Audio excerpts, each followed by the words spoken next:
So welcome everyone. Today's topic is Advanced Real Estate Bootcamp. We're going to be focusing on wholesaling, and this is going to be what we're going to be talking about today. Okay, so we're going to not make any assumptions. We're going to assume that we're starting from scratch. So we're going to talk about the basics of wholesaling, getting started on the right foot. This is so critical. Creating your motivated seller lists. Then we're going to talk about marketing strategies. We're going to be going over some cold calling scripts, tracking your leads. That's going to be very, very critical. Next, we're going to cover making an appointment a success. Then rehab costs, we're going to go over the rehab expenses, closing practices. With this crisis, we're going to be touching on virtual wholesaling.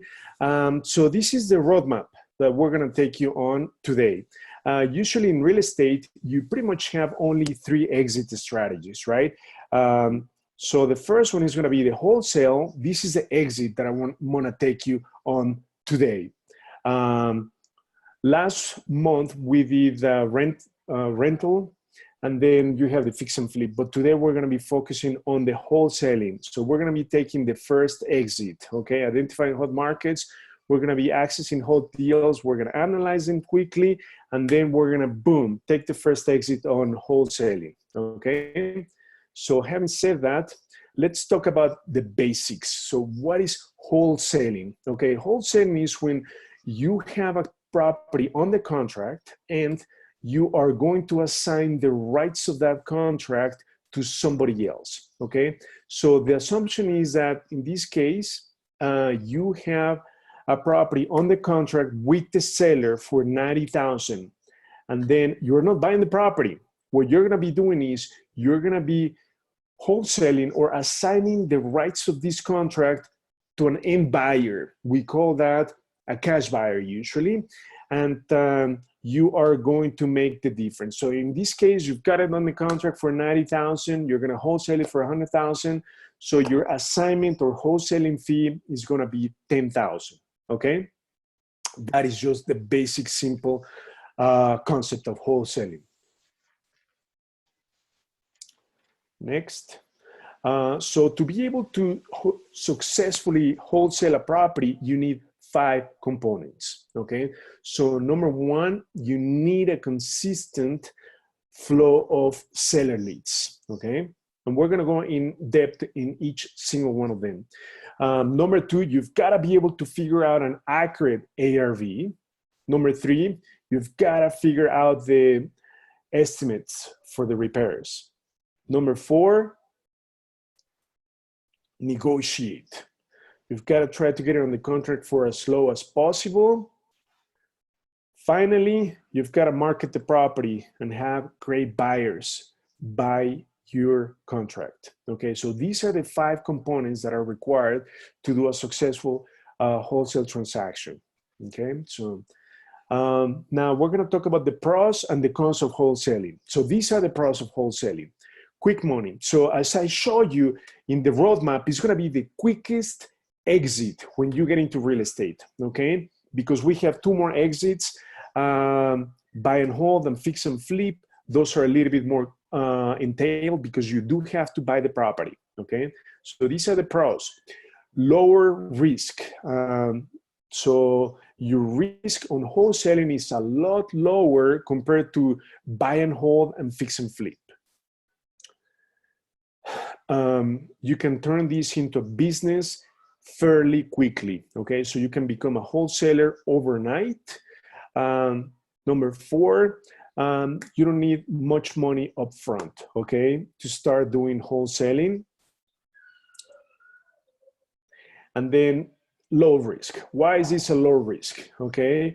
Because of the money up front, okay? So that is the biggest differentiator between the other strategies and wholesaling. Very, very low risk. Number 2, you're not renovating the property, okay? So you are just getting a property in the contract. Next, you are not purchasing the property, okay? So you're not closing on the property with your own money, okay? And finally, you have escape clauses in your contract that will allow you to cancel the deal, okay? So very low risk. Now, let's talk about the cons, okay? What are the cons of doing wholesaling? Number one, it's transactional. So you're not truly building wealth in real estate, okay? So real estate is a great way to build wealth, but you're gonna build wealth in real estate through buy and hold, by owning rentals. That's how you're gonna accumulate wealth in real estate. It's a long-term investment, but through wholesaling, you're gonna be able to make just quick money. Now, another con is that the marketing expenses continue to go up every single year. Next, obviously, it's becoming more competitive because the entry barrier is so low. So you don't need a degree, you don't need a lot of experience. Nowadays, you do need a license to be able to do more than one wholesale every 12 months, okay? So if you're thinking about doing wholesaling, I highly recommend you get a license, okay? Next, this is not needed, but I highly advise that you have this in place. You need to have your entity created, and then I'm gonna give you these resources. Make sure that you make a note of them: LegalZoom, InkFile, and Swift, okay? My personal preference is LegalZoom, okay? We've used that a couple of times. It's very quick, very easy, and it's also fairly inexpensive, okay? So to incorporate an entity, you can spend up to $250. They have different packages, $250 all the way up to $450 or so, okay, depending on the complexity. But check these resources. Next, you need a bank account, okay, that is created under your LLC. So first of all, create your entity. It could be an S Corp, a C Corp, or an LLC, and then create a bank account. So this is not required. I want to emphasize that, but it's highly advised, okay? Now, we're going to continue this. You do need, hopefully, you have a website. If not, this is a resource that I highly recommend, carrot.com, okay? Carrot.com is a great website for wholesalers because one of the things that I like about Carrot.com is that they're going to be doing SEO as well, which stands for Search Engine Optimization. So they're going to ensure that your website shows up in the organic search results in the search engines. So check out Carrot.com if you do not have a website. Obviously, you need your websites, your business cards. We've used Vistaprint. You know, they start very cheaply for 100 business cards at about $8 or so. Now, something that I want to give you a tip, okay? This is so critical that many people disregard. So when you create your business card, many people are going to throw those business cards, but please do me a favor. On the back of your business card, if you're going to be doing wholesaling, make sure that you put these items because people will remember you. If it only has your name, your company name, your logo, your phone number, your contact information, they're going to forget who you are, what you do, right? What kind of solution you're providing for them. So what I highly suggest is that on the back of the card, this is what I've done for our business cards, okay? So we say all cash deal, no repairs or clean out required. We pay for closing expenses, and then we buy any type of real estate, any situation, and we close on their own time frame. Okay, so that is very important. Do a double-sided business card. Make sure you have that in there. So next, a phone number. Please make sure that you do not use your personal phone number. You need to use a separate phone number. Okay, and then I'm going to give you some resources for that. So there are 3 resources primarily. The one that I like the most is Google Voice because it's very simple, it's free. If you have an already established wholesaling business where you're getting a lot of phone calls, then you can move up to Call Rails or Ring Central, okay? There are more sophisticated phone systems, but you should start with something very simple.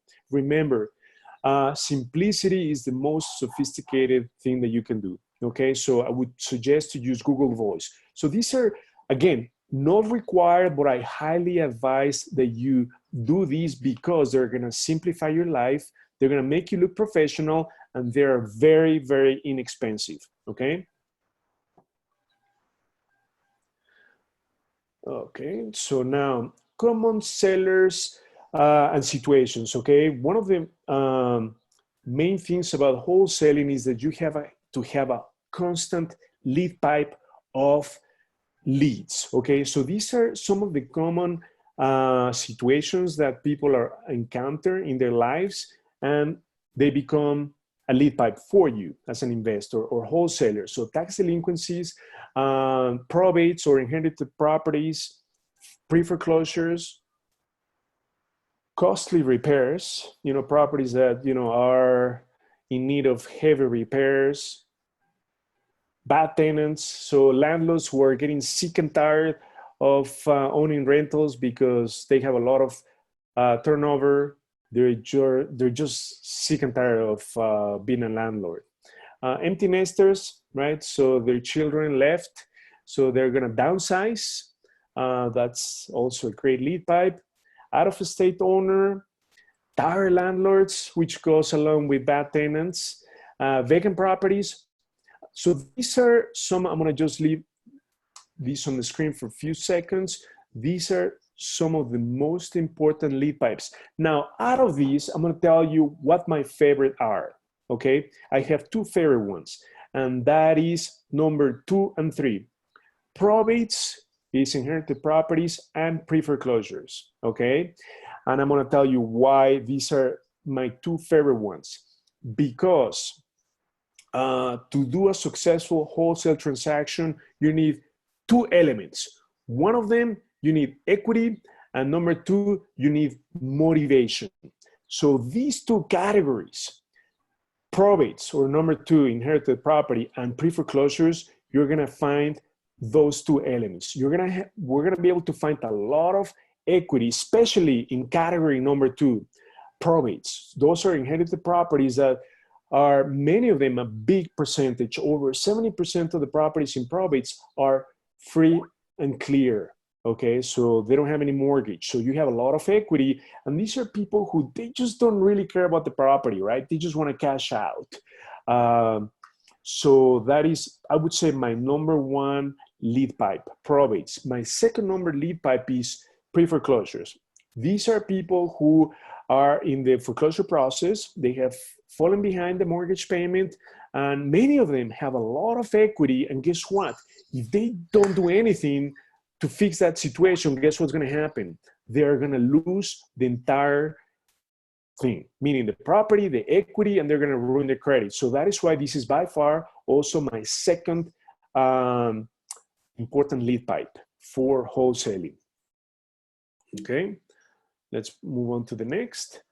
Now, these are the two different seller situations, okay? But as I mentioned, you're gonna need two elements, okay, that are very, very critical. Make sure you write these down. To be able to do wholesaling successfully, you need these two elements, motivation and equity. That is why today, I'm gonna show you how to identify properties with high equity. Not only that, but we are going to be able to identify the motivation. We're gonna pretty much rate how hot a lead is. So we're gonna call a hot lead, warm lead, and a cold lead. That is just pretty much a measure for the motivation, okay? You've gotta have these two elements. Make sure that you write these down, because without motivation or equity, then you are going to not be able to successfully be in wholesaling, okay? Now let's talk about marketing strategies. We're gonna be talking about two marketing strategies, low cost and high cost, okay? So these are the low cost marketing strategies. Cold calling, so you pick up the phone and then you call the seller. Door knocking, Okay, you actually go to the property and then door knock. Door hangers. So you have sort of like flyers that you put on the doorknobs. Those are like very low cost. Bandit signs, they're about $5, double-sided bandit sign. Driving for dollars, use the money you spent on gas. You're looking for distressed properties. Website, you know, check out ChicagoDealVault.com. Business cards. Okay, so that's just very inexpensive. Signature on your car. They're about $50 to $60 to have signage on your car, like wholesaling or we buy houses. You can put it on your door. That's about $50 to $60. Okay. Now let's talk about the high cost marketing strategies that you can apply in wholesaling. Okay. Direct mail. That's kind of expensive. You're going to be spending, I would say, from 30 all the way to 60 cents per mail piece. Okay. Next, pay per click. So that's when you advertise in the search engines like Google, pay per click. It's called AdWords. You're going to be paying you can pay up to $1 for a click on some of the highly searched keywords, such as we buy houses cash. So that's could be very, very expensive. Okay. So for you to be aware of. SEO, search engine optimization, what that means is that when people do a search on, let's say, Google, they search for, I want to sell my house, then your website will show organically in the natural search results. So you're going to see the advertisers on top, and then below you're going to see the natural search results. That's where you want to show up. And this is a long-term process, but that is why I like Care.com, because they do SEO as part of your website development. Okay, so that is so critical. That is just a long-term. It could be expensive, but some of the website builders include SEO as part of the website development. Cold calling with a virtual assistant, or you have an employee. So a VA, a virtual assistant, can charge, I would say, average about $10, and they do cold calling for you. Okay. Next, TV, radio, obviously that is super expensive. So I'm gonna make sure that you get a clear picture of the low cost and high cost. So we're gonna be focusing primarily on the low cost, okay? Especially if you're new to wholesaling, you wanna make sure that you keep your expenses low, okay? So this is my favorite low cost strategy, okay? Getting the motivated seller list and then skip tracing them, okay? So this is proven to be one of the lowest cost way to get leads, okay? And then I'm gonna give you, obviously, a live demo on how to do this. Next, remember what comes after you have the leads already skip traced. You need to do cold calling, okay? Or you need to have somebody do cold calling. Now, I just want to make a parenthesis and explain what skip tracing is. Skip tracing is an investigation mechanism that we use to find out the seller's contact information, such as the phone number, landline, mobile, and email. Okay, so that's what skip tracing is. Next. Let's just quickly briefly talk about some additional marketing strategies. The SEO and the website, I would say this is on the low cost of your marketing strategy, including the car magnetic sign. Bandit signs is about $5, double-sided. Craigslist, that's also a great way to post ads when you have a property that you have on the contract, or to network to build your cash buyer lists. And then Zillow, you have a lot of leads that you can go after, primarily motivated sellers, right? Tired landlords who post their properties on Zillow. So these are some additional marketing strategies that you have. Now let's talk about something very important, CRM. What's a CRM? It's a customer relationship management system. That's what it stands for. in a nutshell, is just a system that will allow you to keep track of your leads, the relationships between you and the seller, you and the buyer, any appointments that you have. This is an all-inclusive system where you can keep track of your interactions with buyers, sellers, and appointments, and to do things, okay? So it's important for you to have a CRM system. Now, for those of you who stay at the end of the webinar, I'm gonna give you access to our CRM for free for the next 30 days, okay? So I'm gonna give you a quick demo of what and how the CRM works. Now, this is something very, very important. You've got to feel comfortable speaking to people on the phone, okay? So that is very, very critical. So something that I'm gonna make available to you, we're gonna give you some scripts that you really need to feel comfortable with, because there are a few phrases that you really need to memorize when talking to sellers, and you've got to feel very comfortable with it, okay? So it's very simple. I'm gonna give them to you, and also we're gonna show you a video on how that is done. So you've got to print out the scripts and then practice, right? At least 3 times a day, so that you get to the point where you are very comfortable, okay? Because the objective is for you to be yourself, to feel natural, not to be like a robot, right? Like you're reading a script. No, I'm gonna give you the scripts, but it doesn't mean that you're gonna need to read them, okay?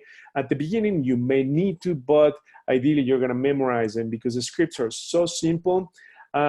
So now let's talk about motivation, right? Because you need 2 components, motivation and equity. So we're gonna rate the motivation into 3 types: hot lead, medium lead, or warm lead, and then cold lead, okay? So this is an example of a hot lead. So we're gonna be talking about the 3 motivation types. You know, number 1, hey, you know, I want to sell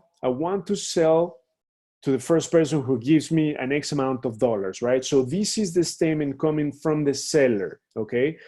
So this is gonna show you that, you know, they are truly motivated.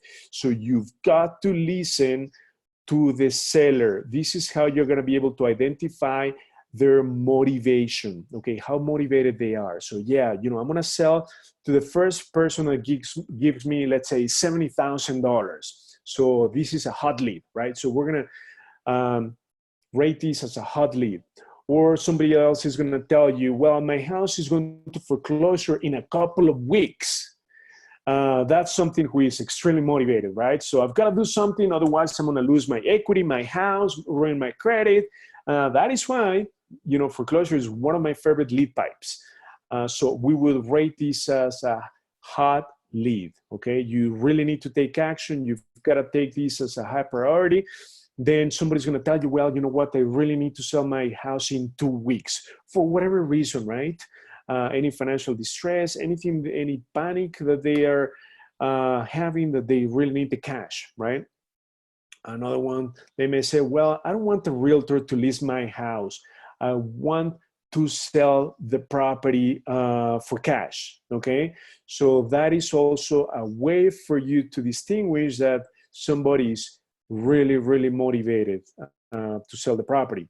And then somebody might tell you, well, the house needs a lot of work. I just don't have the money to make the repairs, right? I just want to sell the property as is. I don't want to deal with the repairs, the cleanup, any of that. These are hot leads, okay? And in the CRM, we're gonna be able to mark a lead as hot lead because these are the leads that you truly need to go after, okay? Now, let's move on to the next lead type. Warm lead. Okay, so these are examples of warm leads. These are the statements that you are gonna hear from other people that you are just gonna qualify them as warm lead, right? So, okay, you contacted me, so what are you gonna offer me, right? So these are people not highly motivated, okay? So these are just middle, they're in the borderline. Or somebody might say, like a landlord, you know, I have a tenant in the property, but I don't think I want to be a landlord anymore. So he's not extremely motivated, but at the same time, he's getting tired, right, of being a landlord. So mark this as a warm lead. And then somebody else is saying, is telling you, I was thinking of listing the property, but I want to see what you have to offer. Okay. So somebody is sort of like testing the waters, right? So this is a warm lead. Okay.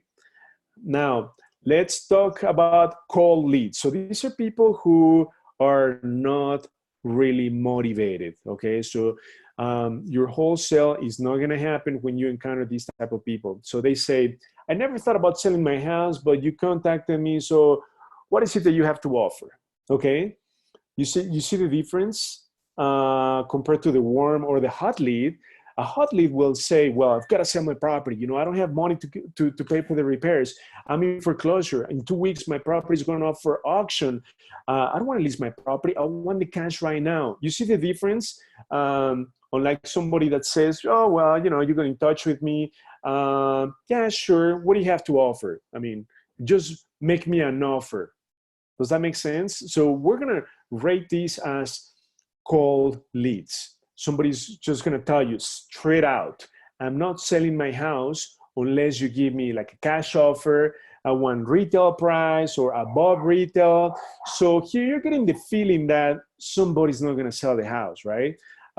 So you've got to be smart about how you spend your time, right? You've got to spend your time with hot leads and warm leads, because guess what? The warm lead is in the borderline. So they could switch either to the hot lead or to the cold lead.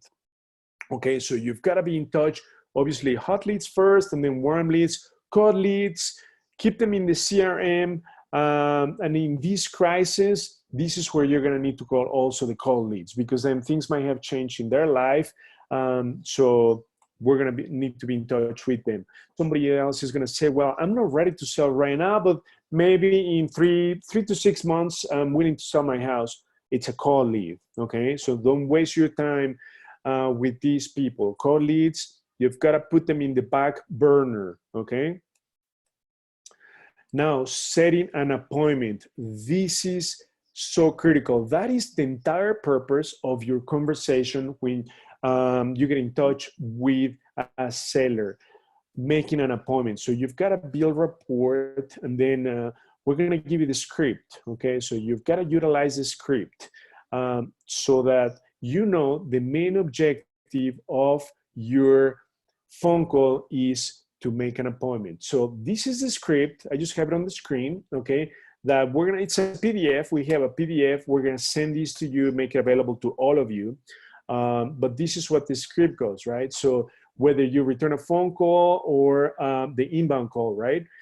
So also what we've done is we put a presentation with Dan Carlton and Tommy. So they went through this script live. So I'm going to share that with you right now. So this is what the role play or the conversation went between Dan Carlton.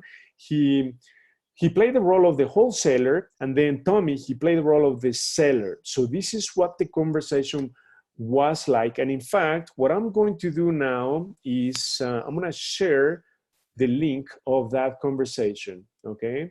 So I want to make sure that you have these with you. So this is the snippet of the video. It's a 6-minute conversation. I'm going to share these with all of you via the chat, okay? I want to make sure that you have these because this is so critical for you to understand. Not only that, but ideally, you get to this comfort level, okay, where you sound like you are yourself, so natural. So what I'm sharing via the chat is the video, and also I'm going to share with you the script, okay? So they're going to be asking you, so how do you find out about the buyer? Why are you calling me? What's the reason behind them calling you? So here we're going to share the script with you of the live conversation between Dan Carlton and Tommy. Okay, so this is for you to watch after the webinar, okay? We're gonna continue the webinar, but I just wanted to make sure that you have that. And also, I'm gonna make this, the script that you see on the screen, we're gonna send it to you as well. When you stay at the end of the webinar, we'll make sure that you get this script, because this script is like gold, okay? This is gonna make you make an appointment with you, okay? So the seller will have no option but to say yes to making an appointment. Now, keep in mind now that with the crisis, we might need to do this a little bit virtual. What that means is that instead of us going to see the property, what we may need to do is request pictures of the property, right? Just for us to estimate the rehab. So just keep that in mind, but ideally, you eventually want to meet the seller face-to-face, obviously, to continue building rapport, for them to sign the contract, and to be successful, okay? But in this crisis, those are the two things that you're gonna be able to do online. So instead of actually seeing the property physically, you request pictures. And the second thing, instead of them actually physically signing the contract, we are gonna be using 3 technologies or platforms. One is DocuSign, the other one is .loop, and the other one is, I'll get to that in just a second because that's coming up in the next slides. But those are the main platforms that we use: DocuSign, .loop, okay? .loop is free, so I like that one. And also DocuSign when you don't make a lot of signatures. Okay, so we're making that available to you. So now let's get to the important pieces. Okay, so now let's assume that you know, you were successfully communicating with the seller. You were able to make an appointment with the seller. You've got the pictures, or you're actually going to see the property physically. Then you've got to create a very accurate ARV, after repair value. So these are the factors that you need to keep in mind. Okay, so the exterior of the property, okay, because you need to compare apples with apples. So when you pull the comps, which I'm going to show you in a live demo, for instance, you've got to compare brick with brick. You cannot do siding with brick, okay? Or if you do that, then you need to knock off about 10,000, okay? But the exterior makes a big difference. The number of bedrooms and bathrooms, that is also very important when doing the ARV or your comps. Now, this is very critical. Go back as far as 6 months when pulling your comps, okay? Don't go beyond 6 months. The reason why is because appraisers do not go beyond 6 months, okay? There are gonna be some exceptions. There are some places, some cities, some neighborhoods where not too many properties are selling, okay? So then in those cases, you might need to go back as far as 9 up to 12 months. But anything after 12 months, it's not an accurate comp, okay? Next. Obviously, the square footage of the property is important. You need to have a plus minus 20% square footage. So for instance, if the subject property has 1,000 square feet, you can consider properties between 800 all the way to 1,200 square feet, okay?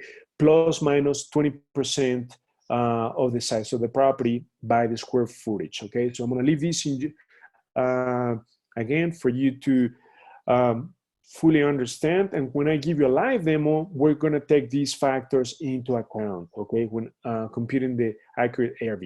Now, what is it that you're gonna bring to the appointment? Should you decide to meet the owner or the seller in person, this is what you need to bring to the appointment. Okay, so you're gonna need to bring a flashlight. You never know the condition or the of the property. So you may need a flashlight, you need your cell phone, pen and paper. Even though you may think these are basic, you've got to make sure that you have all of these, because if you come to appointment prepared is going to make you look unprofessional. Business cards, you need the estimate sheet. We're going to make these available to you. You need a couple of contracts, okay? So this is what you need to bring to the appointment. Very, very simple. Most people know what to bring, but I just want to make sure that you have it all. And we're going to give you also the contracts, okay?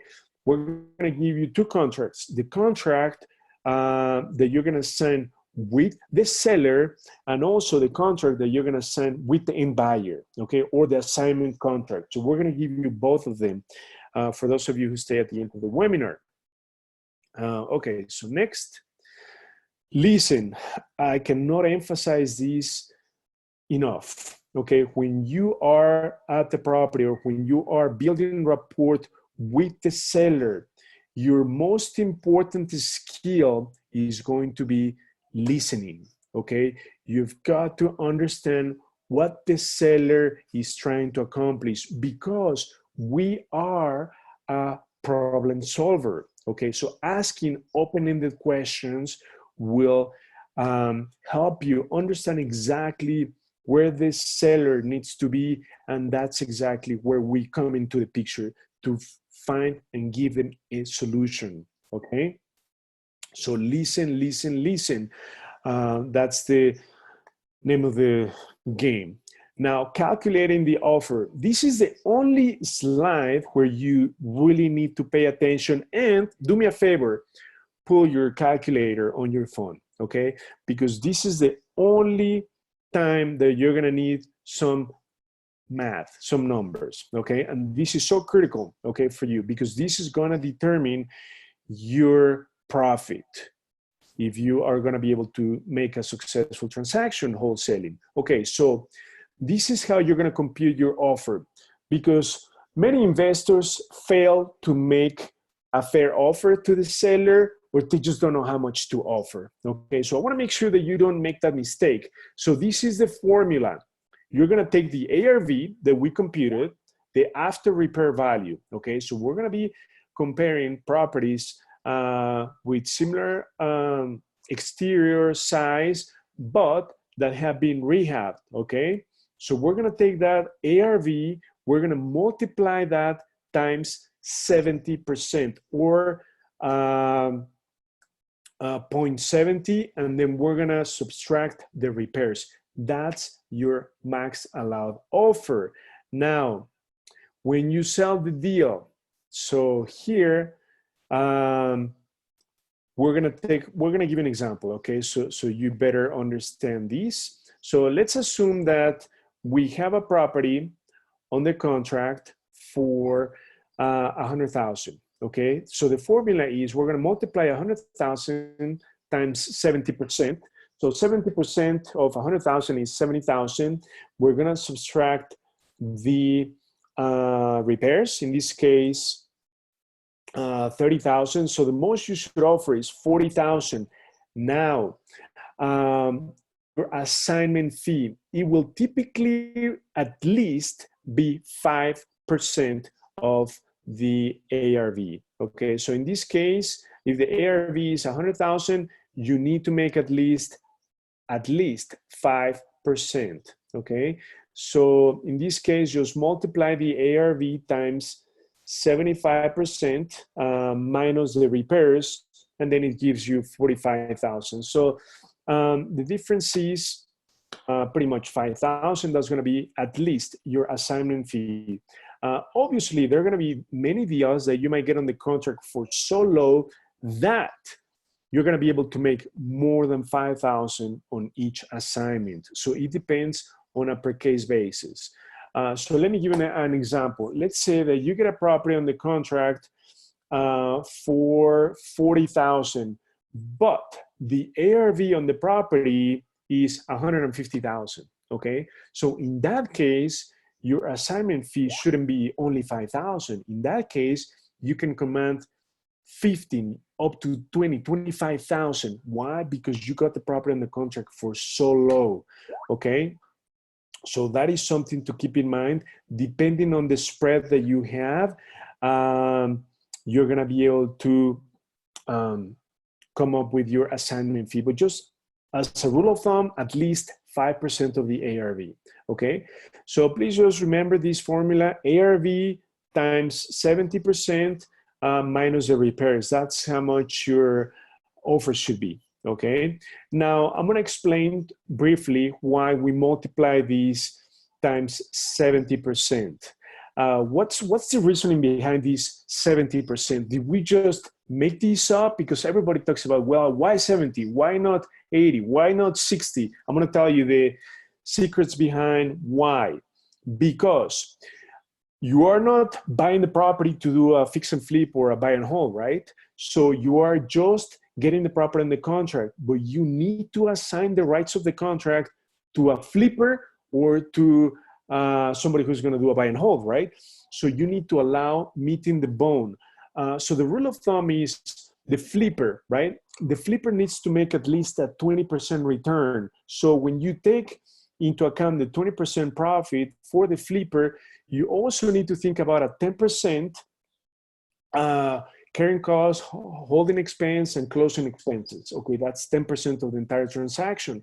Therefore, if you add the 10% of closing expenses, carrying cost, plus the 20% of the profit or return for the flipper, you come up with that 30% spread, okay? That is why we need to factor that into the offer. We need to reserve that to be used by the flipper or by the buy and hold individual or investor. Does that make sense? That is why we need to multiply these times 70 and obviously minus the repairs, because the flipper, the one who's gonna hold it, they need to pay for the repairs. So we need to subtract the repairs. That is just simple reasoning behind the 70%. Let's move on. This is something very, very important, overcoming objections, right? And guess what the number one objection is from the seller to get them to sign the contract? Price. That is number one objection. So I'm going to show you how to overcome this number one objection. So ask them how they came up with the number, because let's assume that, let's take the example above, right? So we're going to be able to offer them 40,000. Why? Because based on the repairs, 30,000, the ARV and our formula, the most we can pay is 40,000, right? But the seller is going to say, well, I'm willing to sign the contract, but I need 55,000, right? So we need to find out exactly how the seller came up with that number, okay? So we're going to say, well, how did you come up with that number, right? So understanding how and what they're looking for is very critical in the negotiation. And let me tell you, the answer to overcome their objection, meaning the price, is with the rehab, with the repairs, because they're not thinking about the repairs, right? They're just thinking retail. Okay, how much have other people sold the property near me? That is why usually they're asking for more money, but they're not thinking about the repairs. They're not thinking about the profit that the flipper, the end buyer, needs to make on it, right? So this is why you need to explain to them why you're paying 40,000. You need to explain that obviously we're in the business of real estate and we hope to make a profit. How are we going to make a profit?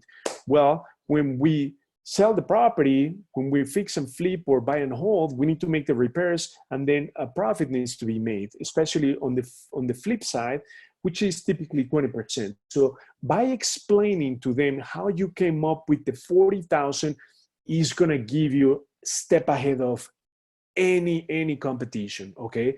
That is why you've got to understand these numbers, okay? So let's go back to the objections. Find out how they came up, let's say, with 60,000, right? Because you obviously know your numbers and you're going to explain to them why you're making a reasonable offer.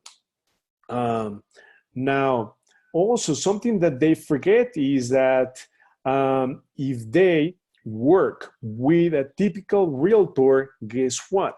They're going to need to pay commissions. They're going to need to pay closing expenses. And that is one of the advantages that the seller has working with you as a wholesaler. Why? Because we are going to be paying for the closing cost, there's no realtor in the middle, right? So they're not going to need to pay the 5-6% commission. That is out the window, okay? So that is also some of our, call these your weapon, right?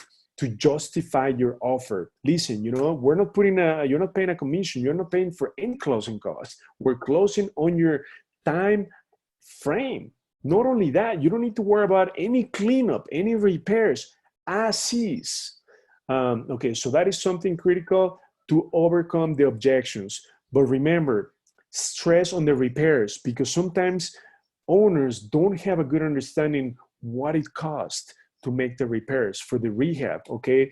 The holding expenses, the closing costs, they don't understand these numbers. You need to make them aware of it. Once you explain to somebody, in this case the seller, how you came up with the offer, they're gonna give in, okay? Because they're humans like us, right? So when you explain somebody to them, apples with apples, then you have a bigger chance, right, to get them to sign the contract. And then, as I mentioned before, just be yourself, be empathetic, okay? That is very, very important, because people with high motivation, they're going typically through some financial or emotional distress. So you've got to be very empathetic. Put yourself in their shoes, okay? How do you do that? Be patient, listen, take your time, but your most important skill will be listening, okay? That's gonna make you very successful when you listen. The less you speak, the better off you're gonna be. The more you listen, the more successful you're gonna be, okay? Now it's time to get them to sign the contract, right? So you're gonna bring the contract, which, by the way, I'm gonna give you 2 sets of contracts, okay? The one that you're gonna sign with the seller, and also you need the other contract that you're gonna use to assign the rights of the first contract to the end buyer or the cash buyer. So explain line by line what the contract is all about. And this is a very simple, non-intrusive 2-page contract that stipulates how much you're paying them, that you have the right to assign the contract to somebody else, that you have the right for inspection of the property, and it explains proration of the taxes when you're closing on the property, and that there are no realtor fees or closing costs involved in it. So it's very, very simple, very straightforward. So I'm gonna show you what it looks like. And then something also that is important, we have some, we call them escape clauses, right? So in case for whatever reason that you are not able to find an end buyer or a cash buyer, obviously you have your earnest money in escrow. So you want to make sure that that is protected, right? So you're going to have some escape clauses. Some of the most common escape clauses are, I've got to have approval from my partner. That is one of them. Another one is a thorough inspection on the property, right? Because let's say if you happen to find some foundation issues or some big water damage or any other factor that is going to kill the numbers, obviously we need to get out of the contract because the numbers are not going to work. We won't be able to wholesale that property to an investor. So in that case, we're going to be able to easily escape out of the contract, right? And here, getting them to sign the contract. So this is what the contract looks like. So you have the buyer, the seller, so you're the, and then the property address, the price, and then the right to assign. So in this case, you are the buyer, but remember, you are actually not buying the property, right? You are just getting the property in the contract. Obviously, it's going to be under, ideally, your entity name, your LLC, your S-Corp. That's advised, but it's not needed, right? So if you don't have your entity, then the contract is going to be under your name. But ideally, you have it under your entity name, then the seller's name, the property address, the price. In this case, based on the example, it's $40,000 earnest money, okay? Earnest money, many people ask, well, how much should I pay? How much should I give? Usually, It's up to you. This is just a symbolic number. We typically like to do less than 500, okay? That is our personal preference. But I've seen as high as 1,000, but this is the good news. The money is not given directly to the seller or the owner. The money is put into escrow, okay? So in order for the money to get dispersed to the seller in case of a breach of contract, you as the buyer need to sign off on it. You need to approve the release of the money. So by having the money in escrow, you're protecting your earnest money, okay? And this is, by the way, one of the mistakes that many wholesalers make. They just give a check payable to the seller. That's a big mistake, because then how many checks can you write, right? And then how do you protect your money? You need to protect your money by having your earnest money in escrow. So the escrow is an account typically held by your attorney. They usually hold escrow money in special bank accounts. Okay, so that is something that I just want to emphasize, something that is critical. Step number one in the contract, right to assign. You have to have an assignable contract, okay? When you get the property in the contract, you've got to be able to reassign the rights of the entire contract to the end buyer, okay? Then you have the prorations for the tax. Usually those are at 100%, up to 105%. Conveyance. This is very, very important, right? When you get the property in the contract, obviously we need to do our due diligence. We need to find out of any other liens, encumbrances on the property, but that is why the end buyer or the cash buyer will get a special warranty deed or general warranty deed, okay? So that means that the property is free of any encumbrances, liens. So when the end buyer, the person that you're going to wholesale the property to, they're going to have an attorney, right?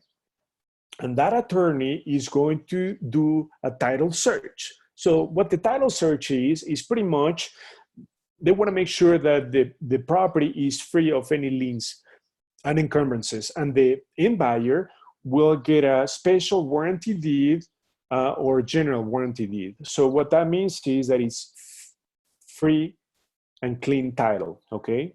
The next one is no judgment on the title. So we'll make sure that it's clear the possession of the property. So how you're gonna handle the keys. And then this is one of the escape clauses, friends. Buyer's partner's approval, right? So if for whatever reason you find some really big defects on the property, right? You do an inspection, a physical inspection, and you find really big expensive items that you were not aware of, or that the seller did not disclose, then guess what? You can get out of the contract, then get your money back, right? And unfortunately, there are going to be many properties where we cannot help the sellers because of the condition of the property, or you may need to renegotiate the price. So that's also an option. If you happen to come across a very big expensive item, you've got to renegotiate the price. Okay, now some special provisions, then the property is going to be delivered just in a clean manner. And then you have the closing date, when you're going to close. And then boom, you get them to sign. So it's a very simple contract, guys.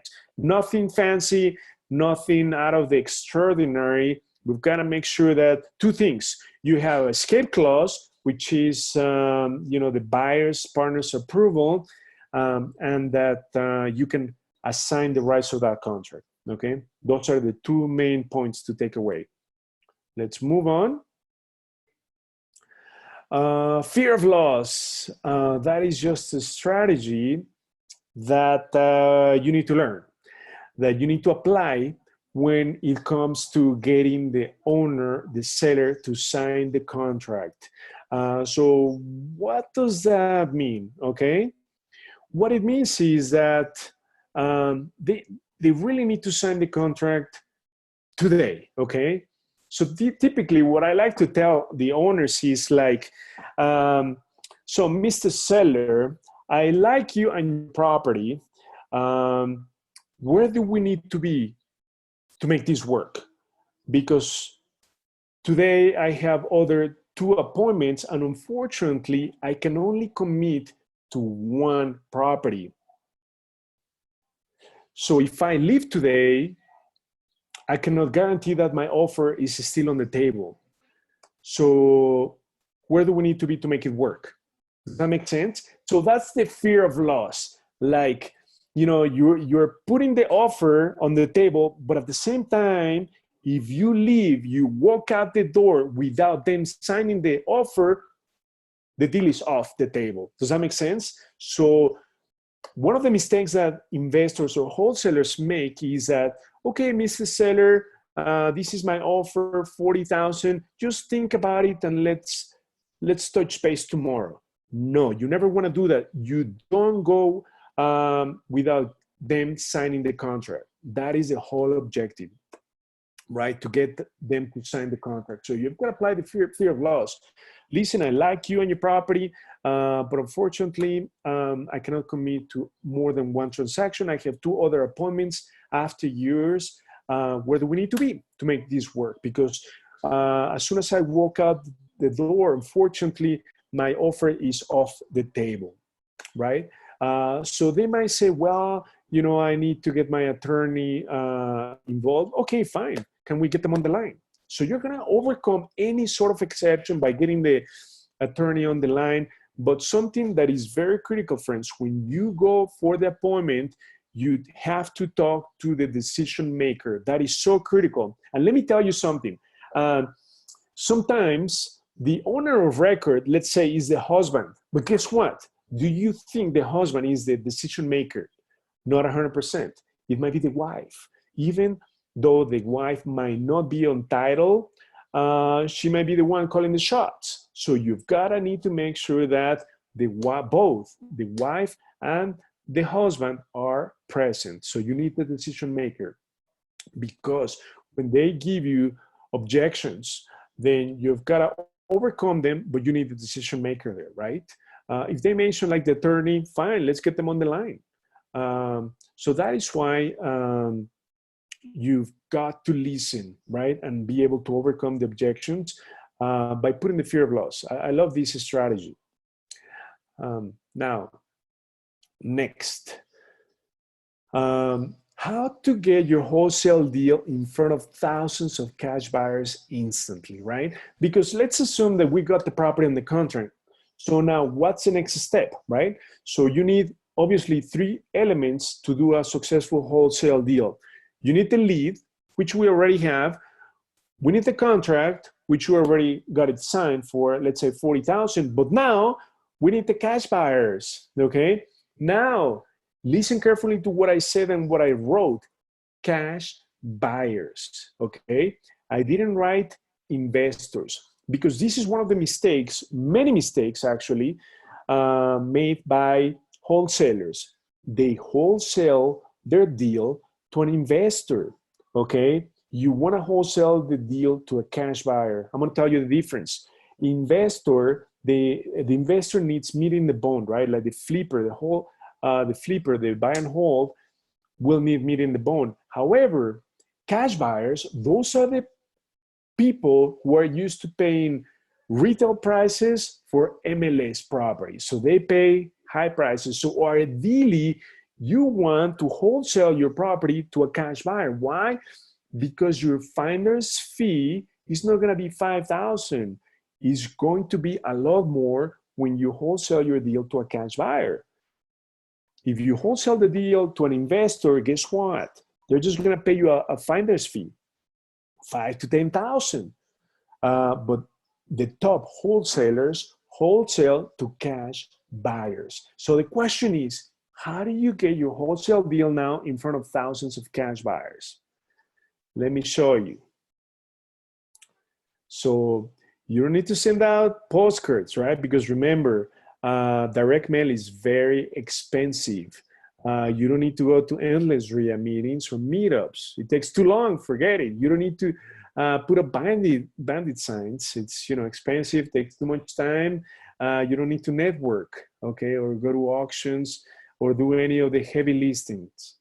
We are going to give you the cash buyers. And not only that, but we're going to help you put your wholesale deal in front of thousands of cash buyers. Okay, so I'm going to give you a live demo in a few minutes to show you how that happens. I'm going to take you to the whole process. Now, let's talk about this. This is so critical. Many people say, well, I've heard of assigning the contract or double closing on the contract. What does that mean? When do I assign the contract? When do I double close on the contract? And what the difference is between them? Very, very simple, okay? You are going to assign all your deals, all your contracts, unless your profit is over 10,000, okay? And this is the assignment contract. I'm gonna make this available to you, okay? That's assignment contract. So what that means is that if you're gonna be making 5,000, 7,000, you can assign the contract. Why? What does that mean? You're gonna just have the end buyer or the cash buyer sign this contract where you are assigning the rights of the contract. But this is the key. When you assign the contract, you are going to disclose how much money you are making. So if you are making a reasonable amount, what we mean by reasonable is less than 10,000, right? So the end buyer, the cash buyer, and the seller typically don't have a problem, right? However, if you're gonna be making over 10,000, if you're gonna be making 15, 20, 25,000, guess what? You better make sure that the seller doesn't know how much money you're making, nor the end buyer or the cash buyer knows how much money you're making. Because if they find out that you're making 25,000 just for reassigning the rights of one contract, guess what? They're gonna have a feast. They're not gonna be happy because they're gonna say, well, what value are you adding to the property? What value are you adding to the transaction that you're gonna be making 25,000? They just can't comprehend that they're gonna be paying 25,000 on top of the underlying contract that you have with the seller just because, right? So the way to do this is double close. So what that means is that you are gonna actually have two closings back to back. And guess what? You're gonna be using the buyers, the end buyer's money to close on the first transaction, right? Because once you close on the first transaction, then you're gonna convey the title of the property to the end buyer on the second closing. And the end buyer will get a special warranty deed or a general warranty deed on the second closing, but they're happening back to back. You don't need to put any money out of pocket. You're gonna be using the end buyer's money to do a double close. So pretty much the only difference is that you're gonna need to pay for the double close. So the expenses, you have two closings.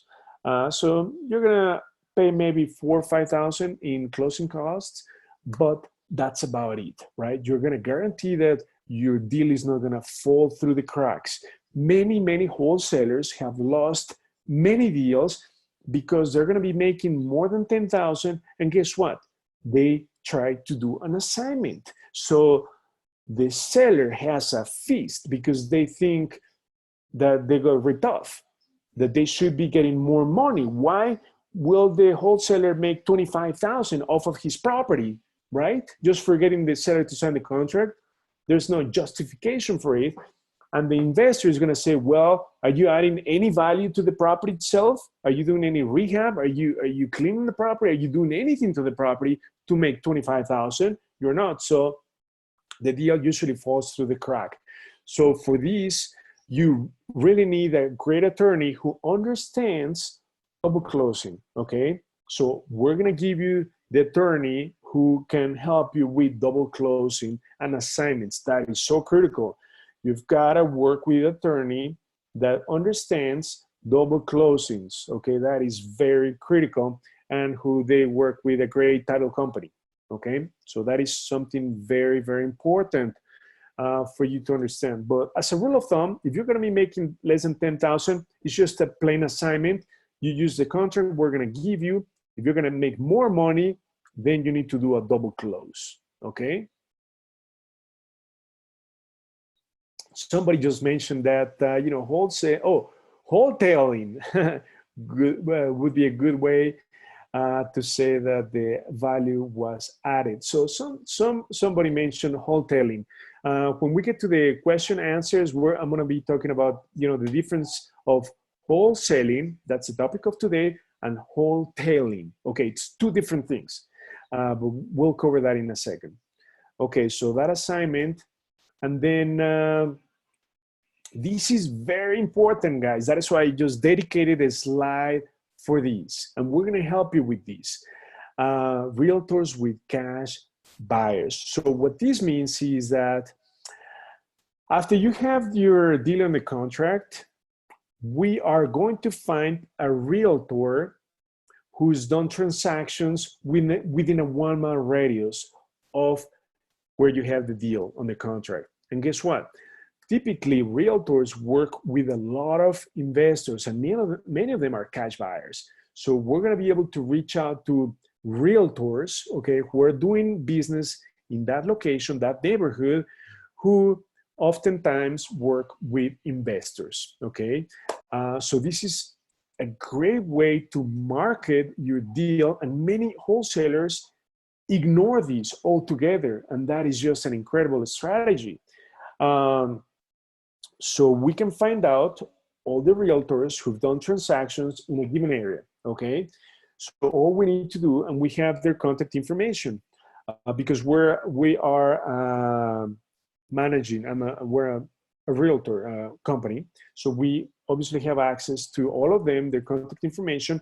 So reaching out to them is just going to be a great way to also put your deals in front of the people who've done deals in that location, okay? So make note of these. Next, once you find your end buyer or your cash buyer, you're gonna need to ask key questions, okay? Because it's not just a matter of, okay, I found a cash buyer. No, you really need to screen your cash buyers so your deal doesn't fall through the crack. Okay, so now we're at the last stage. We got the property in the contract. Now we're gonna make an assignment to the cash buyer. So here, these are typically great questions to ask your cash buyers. Number one, have you bought deals from wholesalers before? Okay, because the transaction can be a little bit different when the end buyer or the investor buys deals from wholesalers, especially for funding purposes.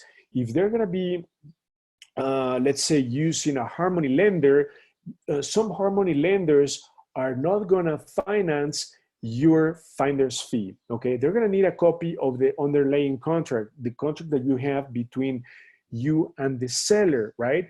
But if you're going to be making, let's say, 15,000 or so, typically many Harmony lenders are not going to pay for that fee. So the investor will need to pay out of pocket.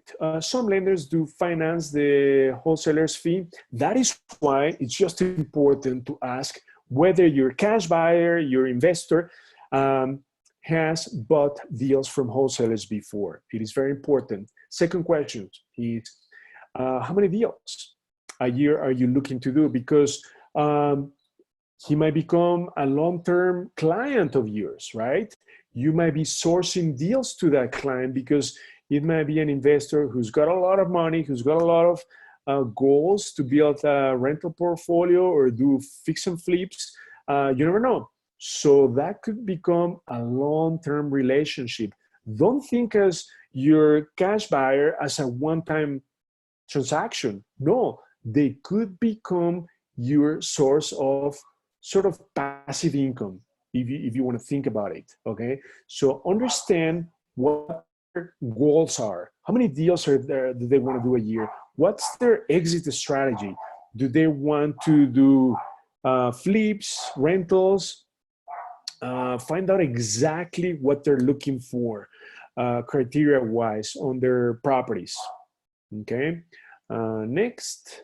I just mentioned that. What is it that they want to do with the property? Do they want to buy and hold, fix and flip? Because guess what? The numbers and the strategy is going to be totally different, okay? And the criteria is going to be totally different. I'm going to give you an example. So if your end buyer, your cash buyer wants to do rentals, guess what? They may want properties that require light to medium rehab. If you bring a good rehab to an investor who wants to do rentals, they might skip it altogether. However, if it's a flipper, they may not care if it's a good rehab. Okay, so that is something very important to keep in mind, because flippers typically have a construction background, right? So they really know more about construction than the investors who do buy and hold. Therefore, their criteria for the property is going to be different, okay? They will be willing to take good rehabs. So this is something very critical for you to keep in mind. Even if you think the property needs a lot of work, that it's a good rehab, don't be discouraged or disappointed, because there are going to be many investors who are willing to take on the work. And in fact, let me give you an example. We got a property on the contract in Ukrainian village. It needed a ton of work, over 100,000. I think it was more like 150. Obviously, we were not willing to do the work. We don't have a construction background. We're just investors. We want to be in and out. So we were able to wholesale the property, which I'm going to talk about that in just a second. I'm glad that Kevin mentioned that. So we bought the property. We didn't do anything to the property. We just did cleanup. I take it back. We put it back on the MLS, and we made a spread of over 90,000. Okay, so that was so important to do wholesaling strategy. So even though we wouldn't do that project, we wouldn't take that on, guess what? There are many people who are willing to take that on. Okay, so that is something to keep in mind. Don't be discouraged if the property needs a lot of work, but that is why, friends, really understand your end buyer, your cash buyer's criteria, objectives, exit strategies. Treat them as a long-term partner. That's simple. Okay? So next, showing the property. This is very important, friends. Once you have the property on the contract, guess what? Your end buyer, your potential cash buyer will want to see the property. So how are you going to do that? So I'm going to give you a tip that we typically use that works incredible. First of all, you've got to set up a time and day with the seller, right? Because remember, you are not the owner of the property yet, and you will never be, because you're just reassigning the rights of the contract to the cash buyer. So number one, make sure that you confirm the appointment 24 hours before they come out to the property. And one of the things that we do is that we like to create this sense of urgency. So what does that mean? That we like to bring everyone together at the same day and time, because that creates a sense of urgency. So the way we do it is we say, we're going to be showing this property on Saturday between 9 and 10 a.m. What that makes, or what that creates, is a sense of urgency that everyone feels like they really need to get the deal, because otherwise somebody else is going to get it. So it forces, it encourages them to take action, right? To jump ahead and make you an offer. And also it creates less disruption for the seller, right? Because you don't want to have your potential cash buyers come in and out of the property multiple times, because that creates disruption for the seller. So you want to treat your seller with caution, right? You don't want to upset them, Okay, you want to make sure that you create very, very little disruption to their lifestyle because they're already under financial and emotional distress, right? So that is why create this sense of urgency. Friday, or sorry, Saturday or Sunday between 10 and 11. Okay, and that's it. And you're going to see a lot of people pull it in the driveway to come see your deal. That's how you create a sense of urgency. Okay, there's a lot of wind opening up the door. Let me lock it. Oh, perfect. Okay, let's move on. Now, this is also something very important. Let your cash buyers know that all the questions and offers come to you. They don't come to the seller. You are going to be there at the showing, right? To answer any questions. All offers are going to come to you, not to the seller. In fact, what we like to do is we like to ask the seller to go out, to not be in the property, okay? We usually give them like $50 for them to go somewhere, like, hey, you know, get a cup of coffee, go somewhere. That is why we only schedule one showing, right? But you don't want the seller to be there. You want to control the show, okay? You want to answer the questions. All offers should come to you.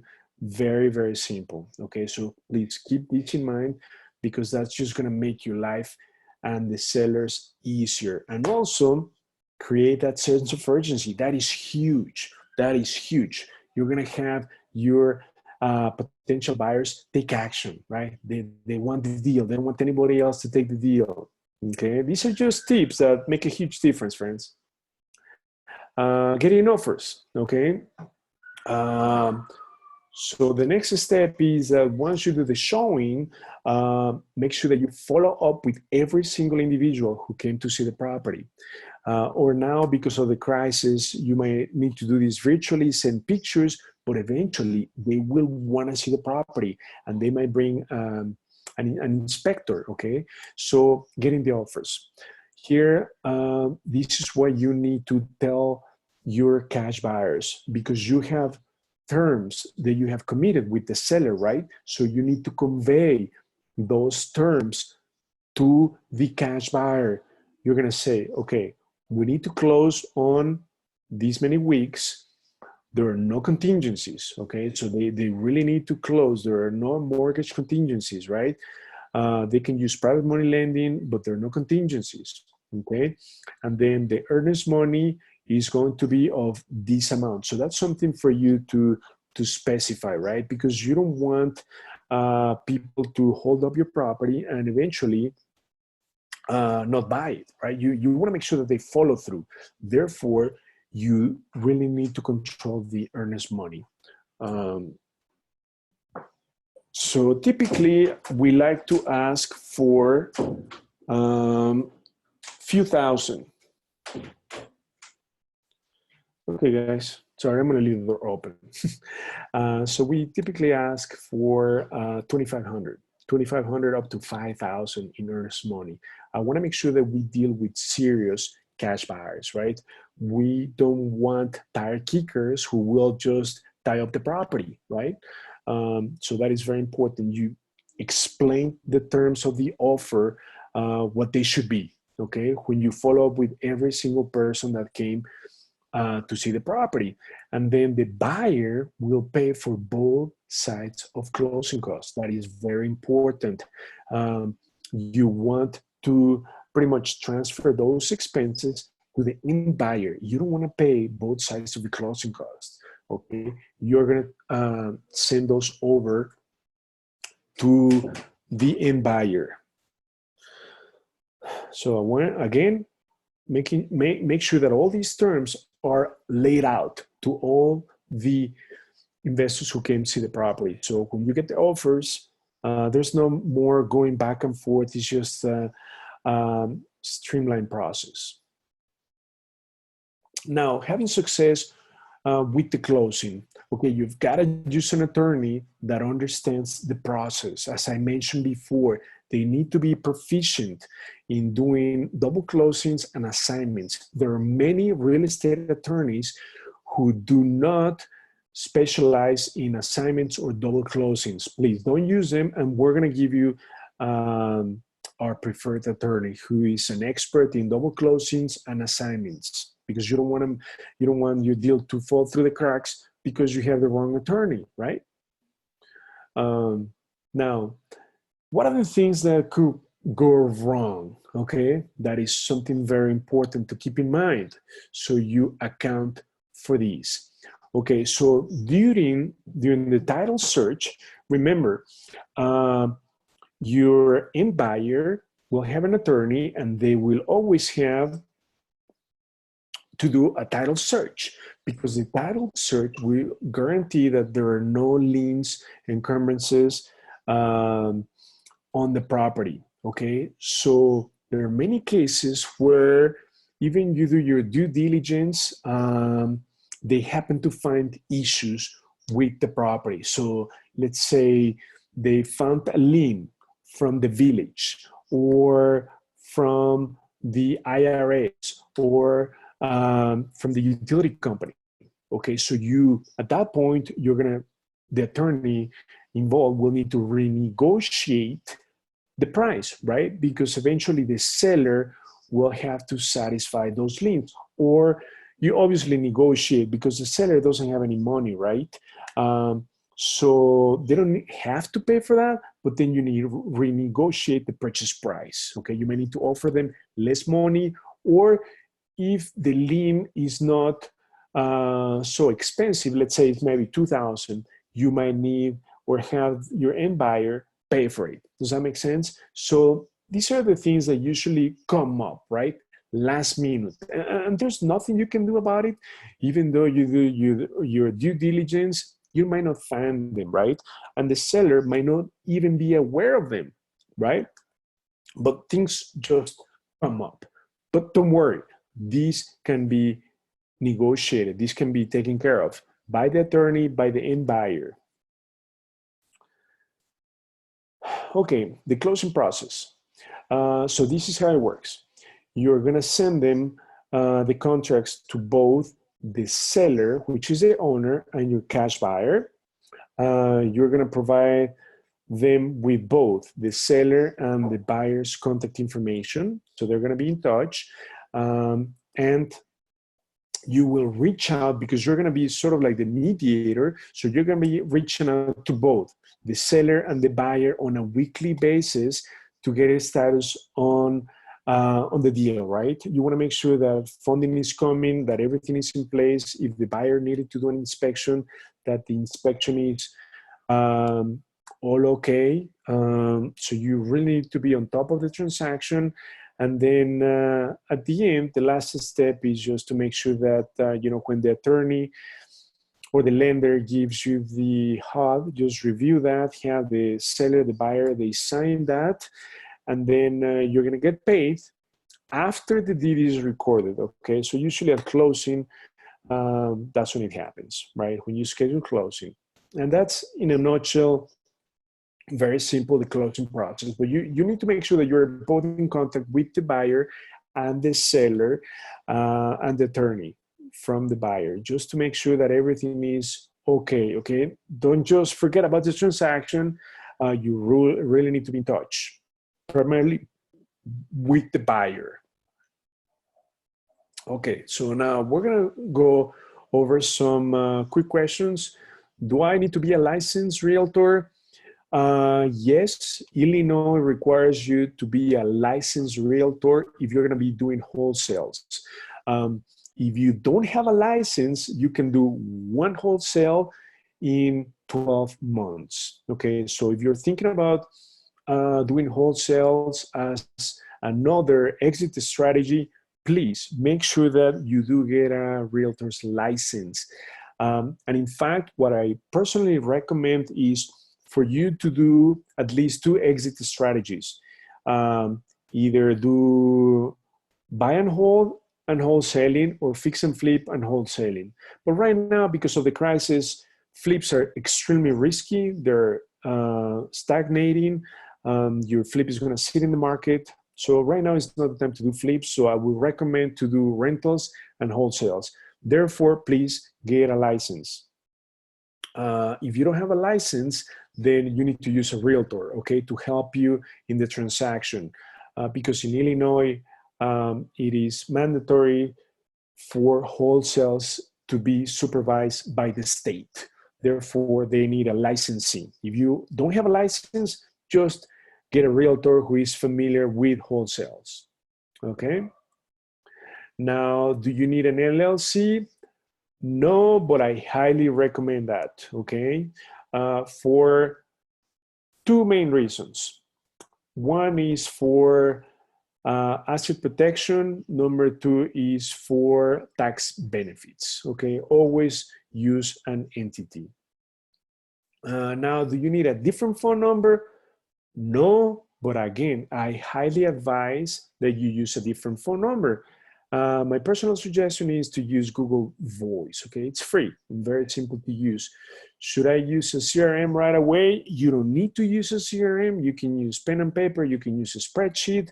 But obviously, a CRM will make your life easier because you're going to keep track of all your leads. I'm talking about the seller leads and the buyer leads. So it's going to make your life a lot easier. It even makes appointments. So that is my personal recommendation. Okay, guys. So now what I'm going to do is I'm going to take some phone calls. Not some phone calls. I'm going to take some questions on the line. Okay, so are there any questions on the line that I can answer? We have over 60 people on the line, so I expect some answers. I mean, some questions. You can type them via the chat. You can unmute yourself because, you know, wholesaling it's a very simple exit strategy, but at the same time, as people say, the devil is in the details, right? So that is why I wanted to cover wholesaling in as much detail as possible. Now, what do you mean the buyer pays for both closing? Yeah, so the end buyer is going to pay for if you do a double close, okay? So if you do a double close, your end buyer is going to pay for both closings. In fact, you're going to be using your end buyer's money to close on the first transaction, so back to back. And then your attorney can make sure that this happens, okay? So you can transfer those closing expenses to the end buyer because typically they're getting a great deal, so they don't mind. They need to pay for the closing expenses anyways. So, but if you're going to incur two closing expenses, if you're doing a double close, you're going to be better off transferring those expenses to the end buyer. They won't have a problem, believe me.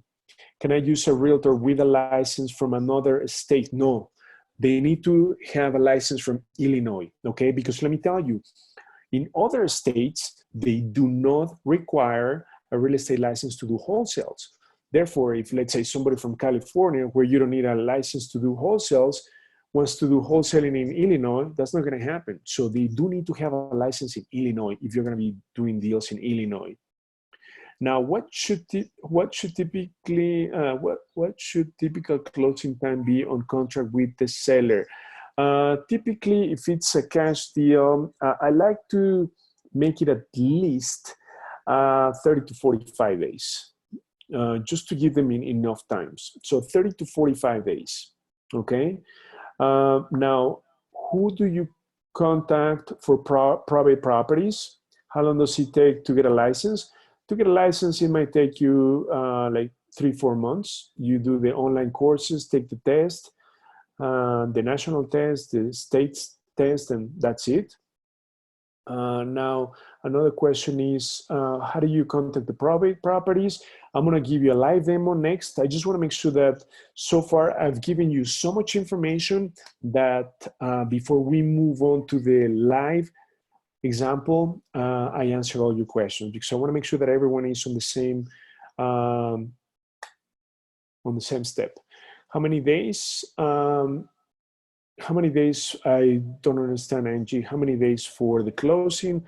30 to 45 days to get a license. It'll take you 3 to 4 months. It depends how quickly you go through all the online courses and how quickly you want to take the test. But you can get it in as little as 2 months to get your license.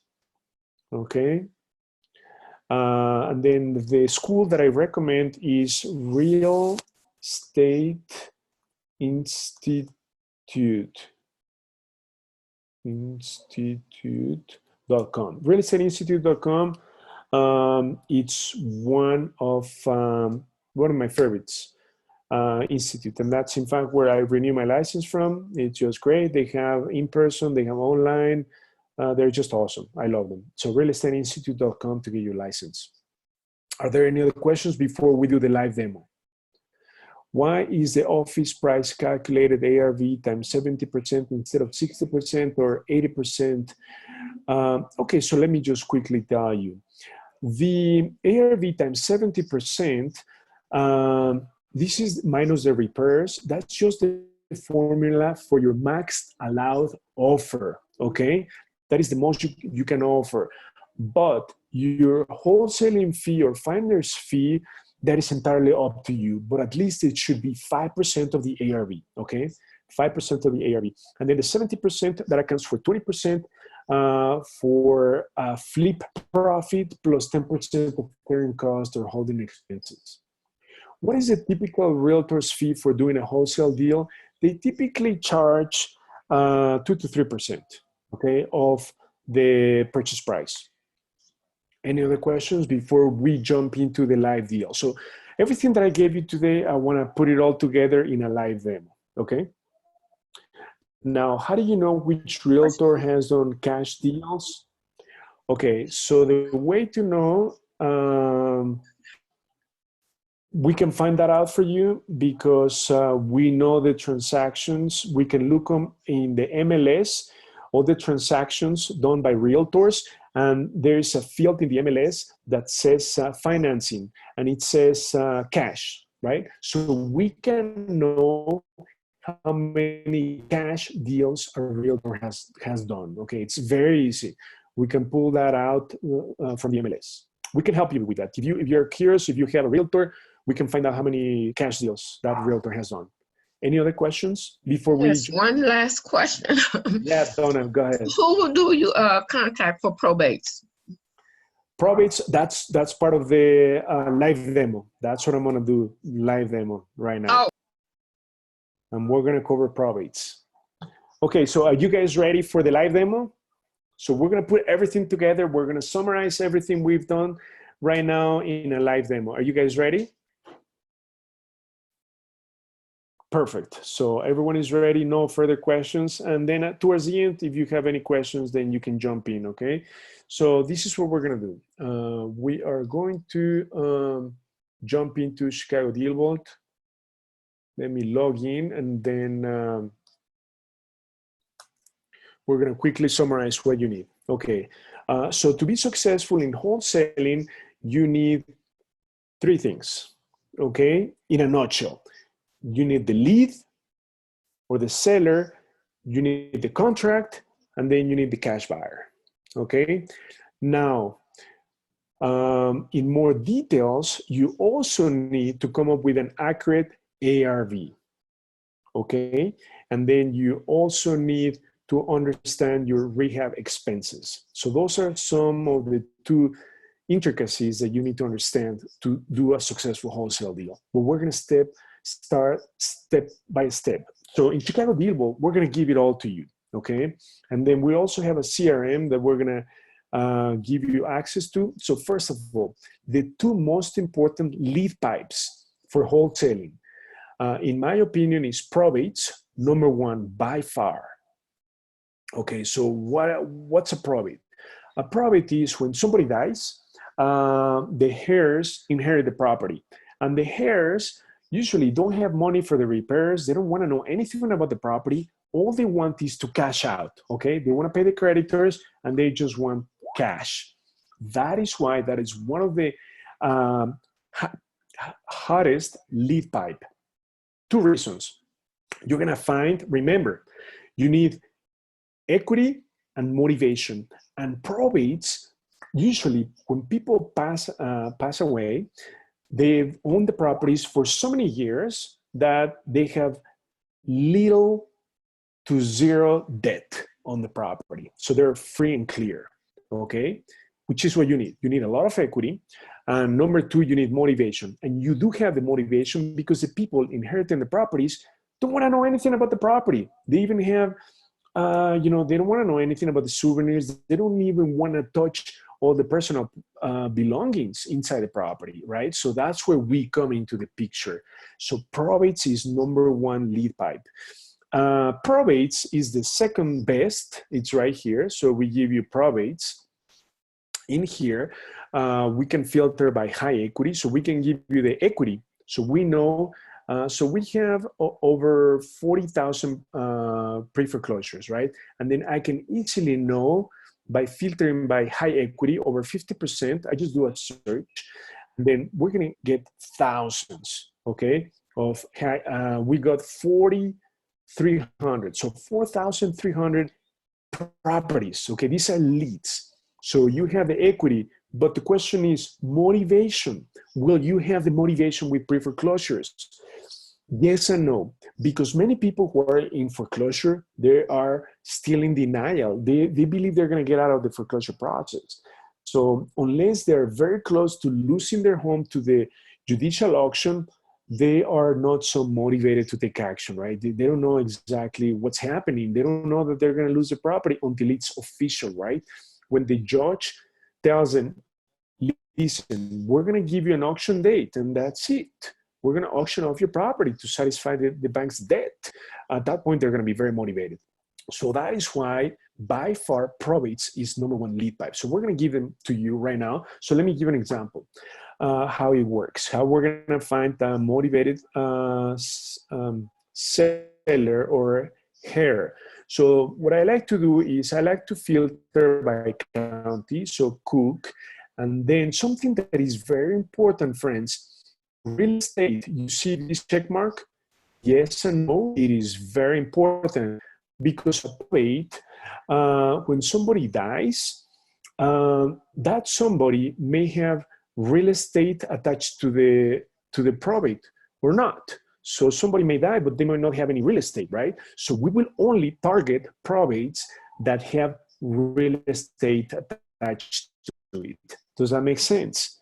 You want probates with real estate. So yes. So at this point, I'm going to filter. Right now, we have about 20,000. So we're going to filter just by Cook County with real estate attached. Yes. And we came up with 6,300, okay, over 6,000 leads. Okay, this is just huge.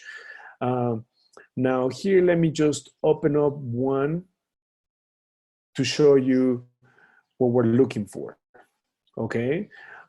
So this is a property in Park Ridge. So Park Ridge is a great area. It's an A area, okay?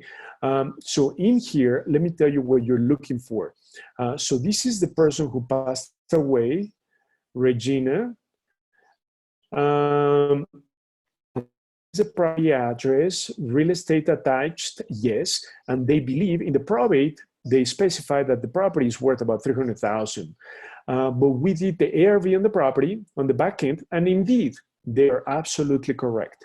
These properties, ARV is between 330 to all the way to 360. So obviously, this is a great neighborhood, A neighborhood. That is why the ARV is so high. It's a 3-bedroom, 1.5.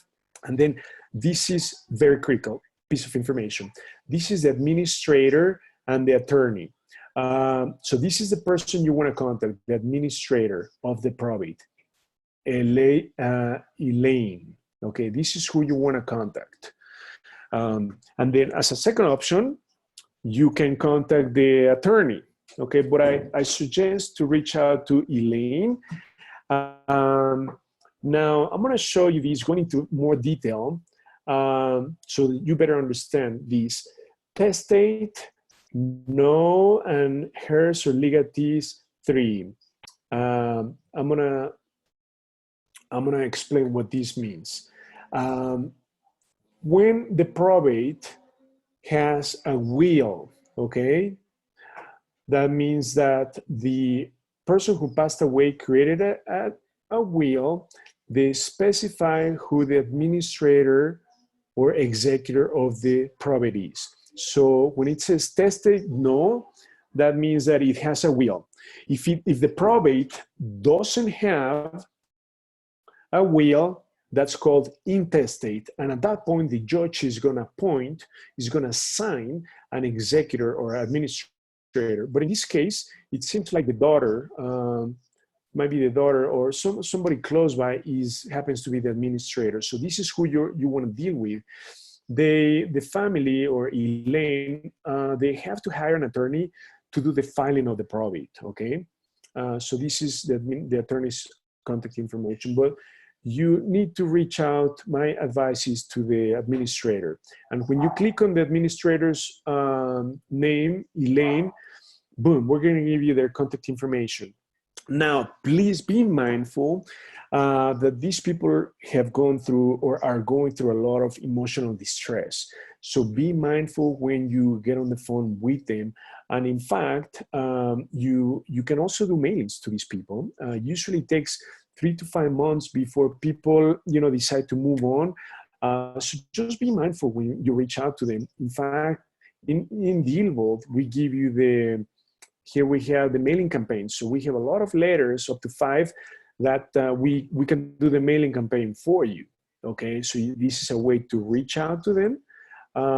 But this is the lead pipe, right? So remember, I gave you the interview. We're going to give you the scripts on how you're going to communicate with the seller. But remember, number 1 rule, exercise empathy. They're going through either financial stress or emotional stress or both, right? So apply a lot of empathy with them.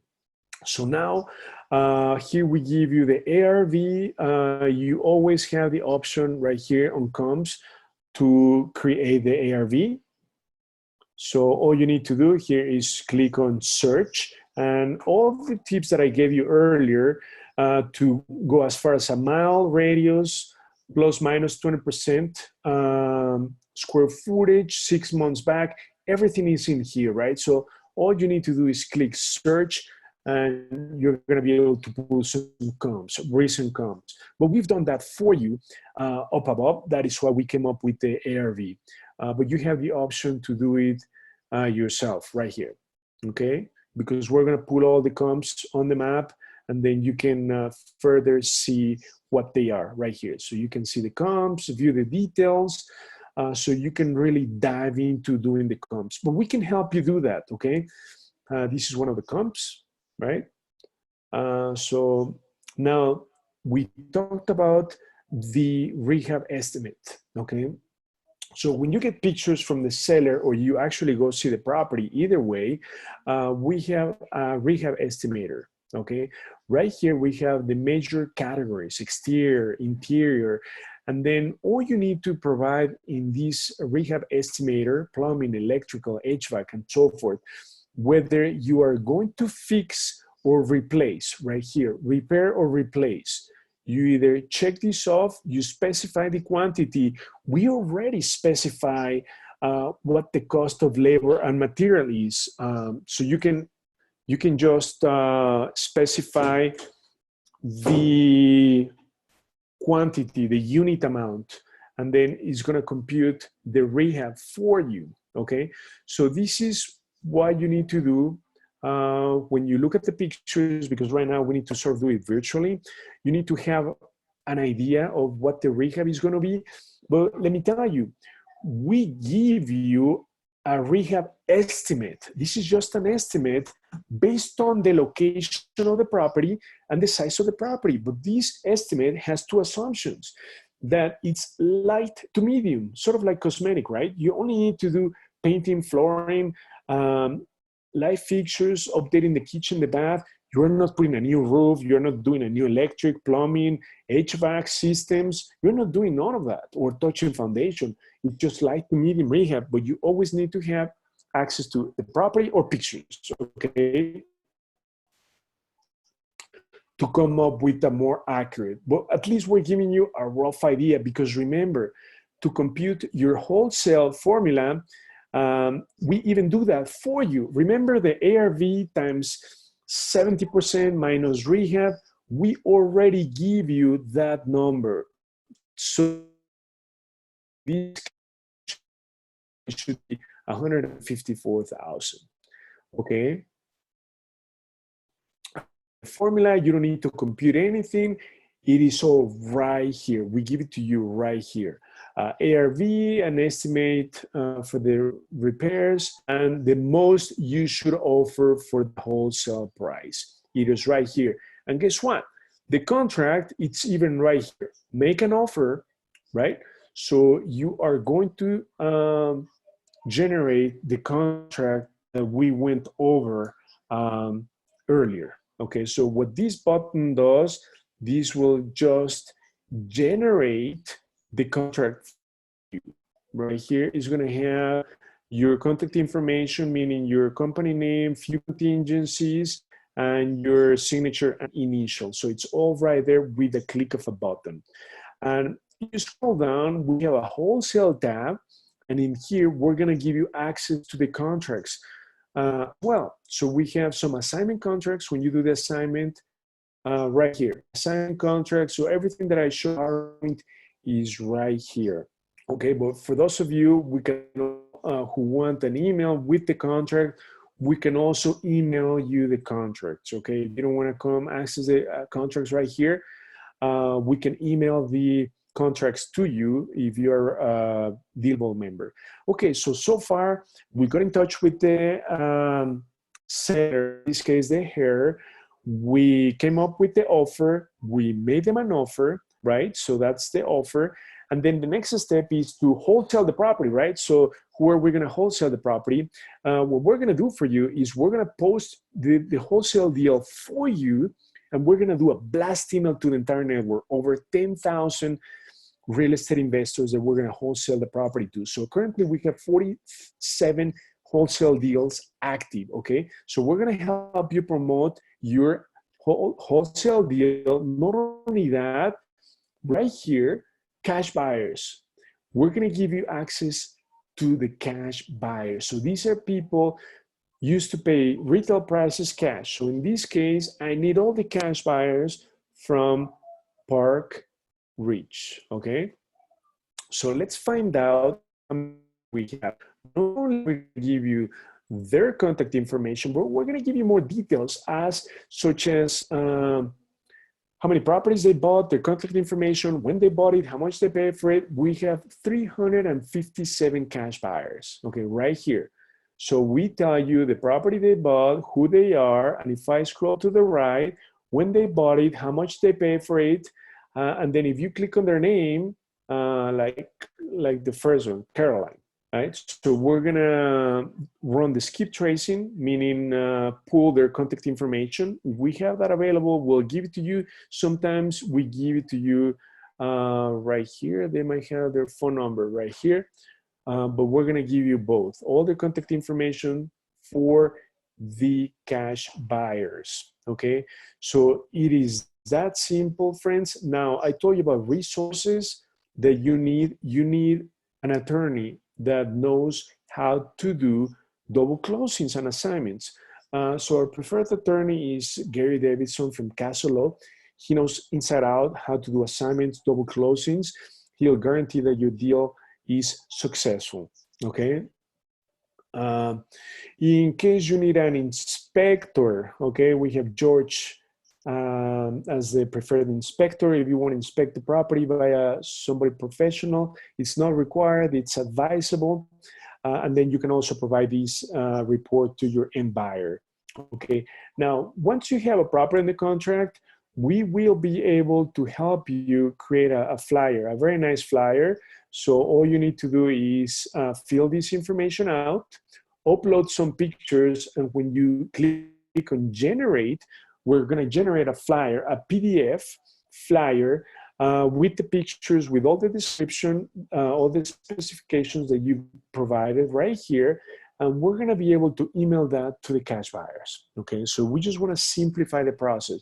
But again, we're going to give you the leads, we're going to give you the contracts, we're going to give you the cash buyers, and guess what? As a bonus, we're going to give you the CRM.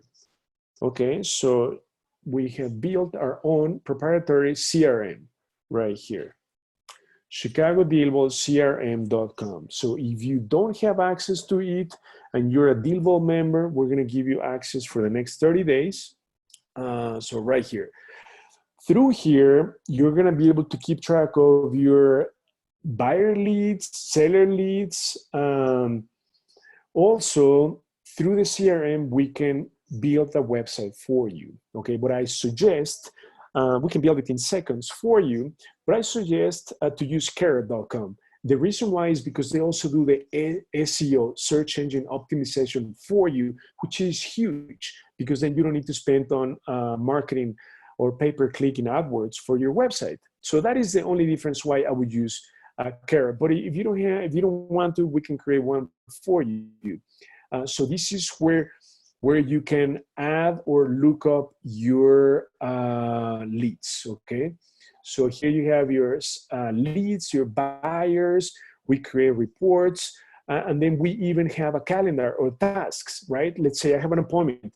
I need to call a buyer or a seller, boom, put it in your task. You have a calendar, you have notes, you have your dashboard of activities. So this is a centralized place for you to keep track of your transactions, the buyer leads, the seller leads, your calendar, your appointment.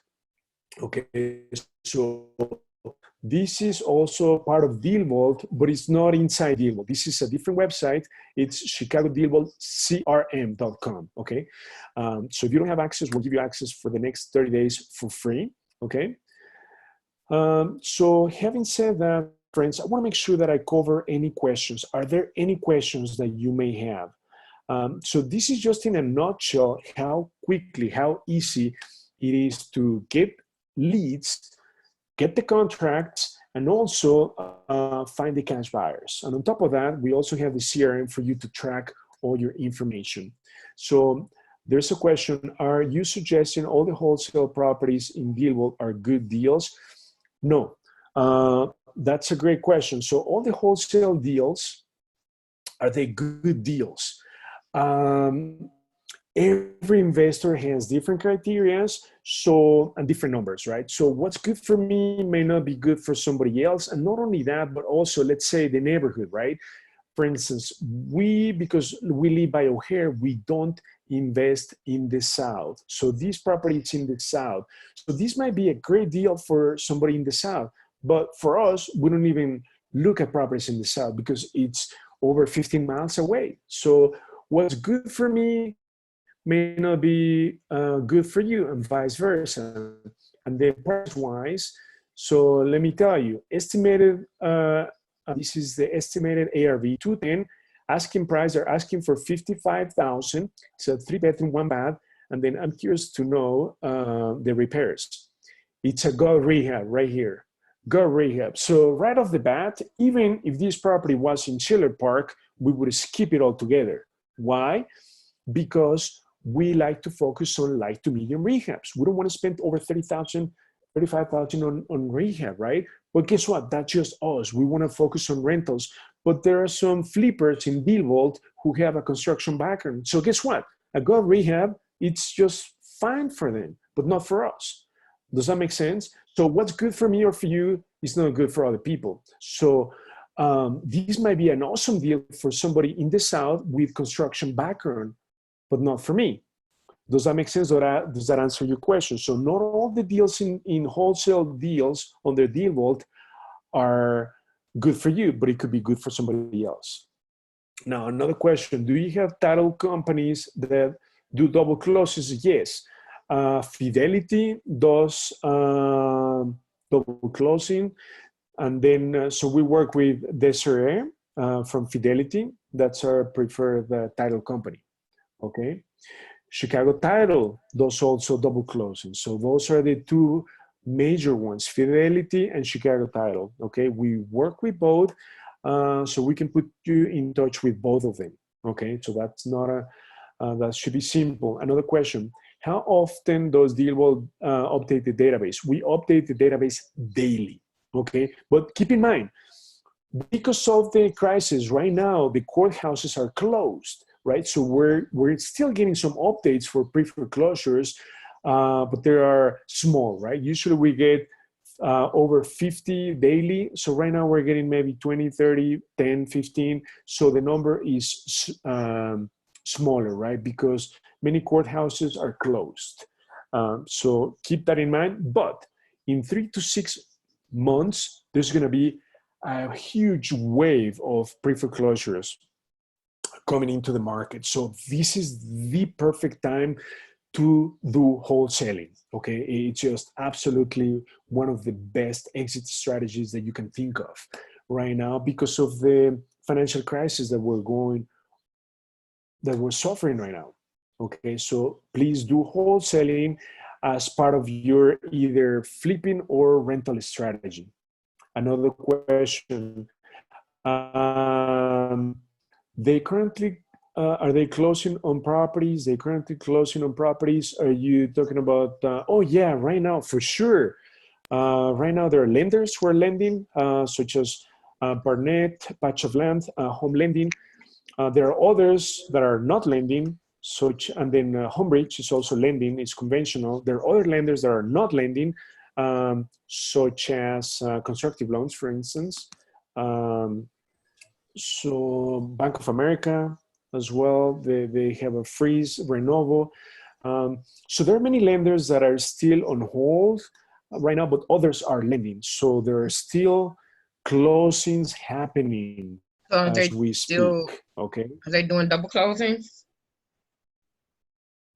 Yes, for sure, double closings right All right, now. thank you. So please do wholesales. Add that as your strategy. It's very, very important.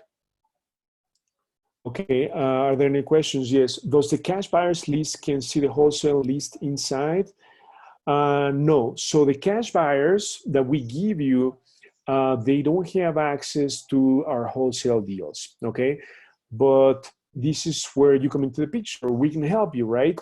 We send out a blast email with your deal to cash buyers so that you promote it.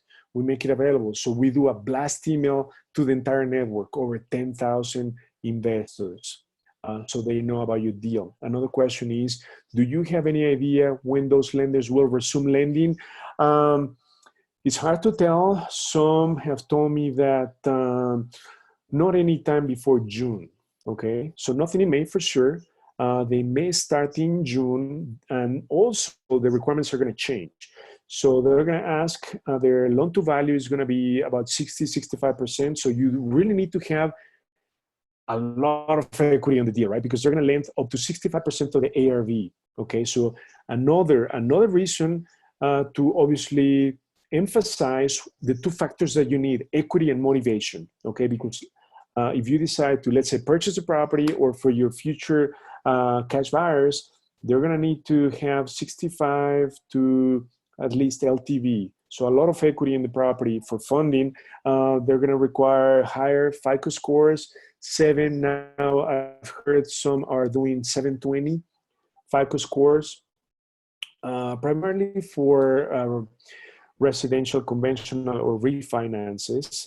Hard money lenders, yeah, they're going to be looking for higher FICO scores, like over 650 or so, okay? But the ones that are paused, they won't come back in the market, again, lending before June 1st. Okay, interest rates. Oh, interest rates are historically low. Okay, so this is a great time for refinances, by the way. Okay, they're in the low 3. But when you refinance investment properties, you're going to be looking at 5.5, all the way to 7. Okay, depending on your credit, your experience, there are going to be a few factors they're going to be looking at to give you an interest rate. But rates are historically low. Okay, so that's a great thing, which makes bring more buyers into the market, okay, which is a good thing, right? As a wholesaler, if you have a higher pool of buyers, that's a great thing. Why? Low interest rates, it's cheaper to borrow money from banks. So that's a good thing. And then you have low supply of inventory. So that is why property prices are still going to maintain. There might be a slight drop in property prices, but not too big, okay? Because there's still a shortage of real estate supply. So prices are going to continue to be strong, okay? Keep that in mind. Supply is still low. That is why if you get a great deal on the contract, it's a perfect time to wholesale, okay? Now, I mentioned that I was going to talk about the difference between wholesaling and wholetailing. Wholetailing, like tailing, you know, a tail from a dog. The difference is wholesaling, you're not the owner of the property. Wholetailing, you're actually closing on the property. So you are buying the property and then you are turning it around and putting that on the MLS, okay? That's wholetailing. So you do nothing or very little to the property, you turn it around and you put it on the MLS for a bigger profit margin, okay? You're not getting a finder's fee at that point. You're wholetailing it for over 50,000. So instead of making a finder's fee, you're making a bigger profit, like we did in Ukrainian Village. We bought it for 100 plus closing expenses 110. We put it in the MLS for 200. So the spread is a lot bigger, right? So that's wholetailing, and we did very little. We spent probably 3,000 cleaning that up.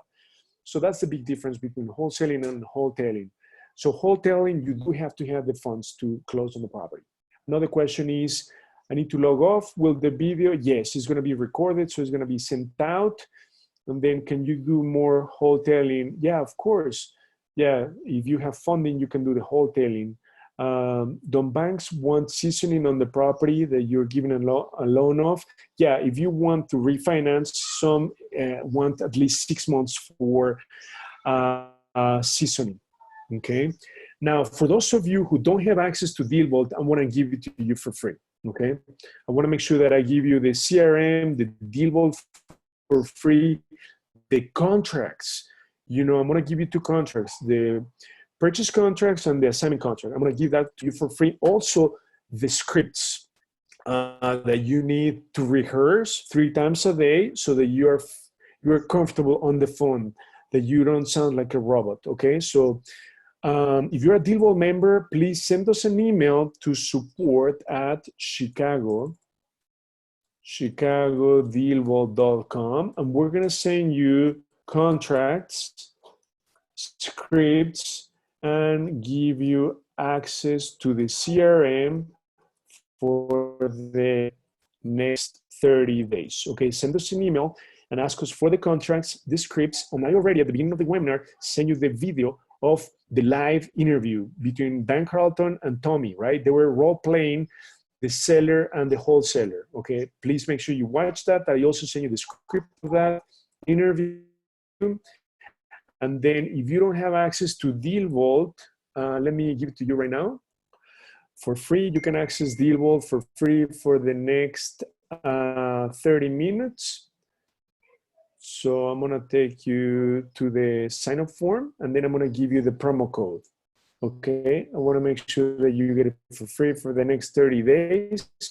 After 30 days, we're gonna lock you in at the lower price. So we're gonna lock you in at the 140 per month. If you want to do the year, we'll do per month. But I wanna lock you in at the lower rate. So let me click on the form, the sign-up form. And also here, okay, this is the form that you need. If you don't have access to the leads, the cash buyers, this is where you get them for free for the next 30 days. Right here for the package, make sure that you select Special Chicago DealVault. So for the package, select Special Chicago DealVault, okay? And then for the promo code right here is gonna be wholesale. It could be lowercase, uppercase. Wholesale. So promo is wholesale. Make sure that you're gonna be in the leads, the contracts, and cash buyers for free. Okay. So after 30 days is the low price of 140 per month. If you want to do the yearly, it will be 120. I'm gonna type it in per month, yield build yearly, okay? So we're gonna lock you in, but I wanna make sure that you have access to the top leads, probates, pre-foreclosures, contracts, cash buyers. I wanna make sure that you start wholesaling today, not tomorrow, not next week. Take advantage of this downtime. Take a step back, learn, start doing virtual wholesaling, okay? You can get the pictures, you can send the contracts electronically. You can do everything from home. So I wanna make sure that you have everything, okay? Everything that you need. I wanna make sure that there's nothing on your way for your success. You can start to do wholesaling today. So we'll give you the leads. Even I'm gonna give you access to the free CRM for 30 days, okay? I wanna make sure that you keep track of your leads, buyer leads, seller leads, everything, okay? Also make sure that you download the app by sending a text to 818-818 and the keyword DealVault. So you'll have a lot of training in there. Once the whole COVID-19 passes, do you do physical meetups? Absolutely, we do. We meet twice a week physically. So once this is over, we're gonna go back. In fact, right now, I brought my family to Mexico. We're traveling in Mexico every weekend. Still, things are more relaxed. But once everything reopens back in Illinois, we'll go back and then start running live events. So I wanna make sure that you sign up today. And also, I'm gonna be running, let me go back to the PowerPoint. We're gonna be running, I'm gonna be running a special bootcamp next May 31st, okay? This is gonna be a longer bootcamp. Today's bootcamp was all about wholesaling. Last month's bootcamp was all about rentals. Guess what? May 31st, I'm gonna be running a 4-hour event, okay?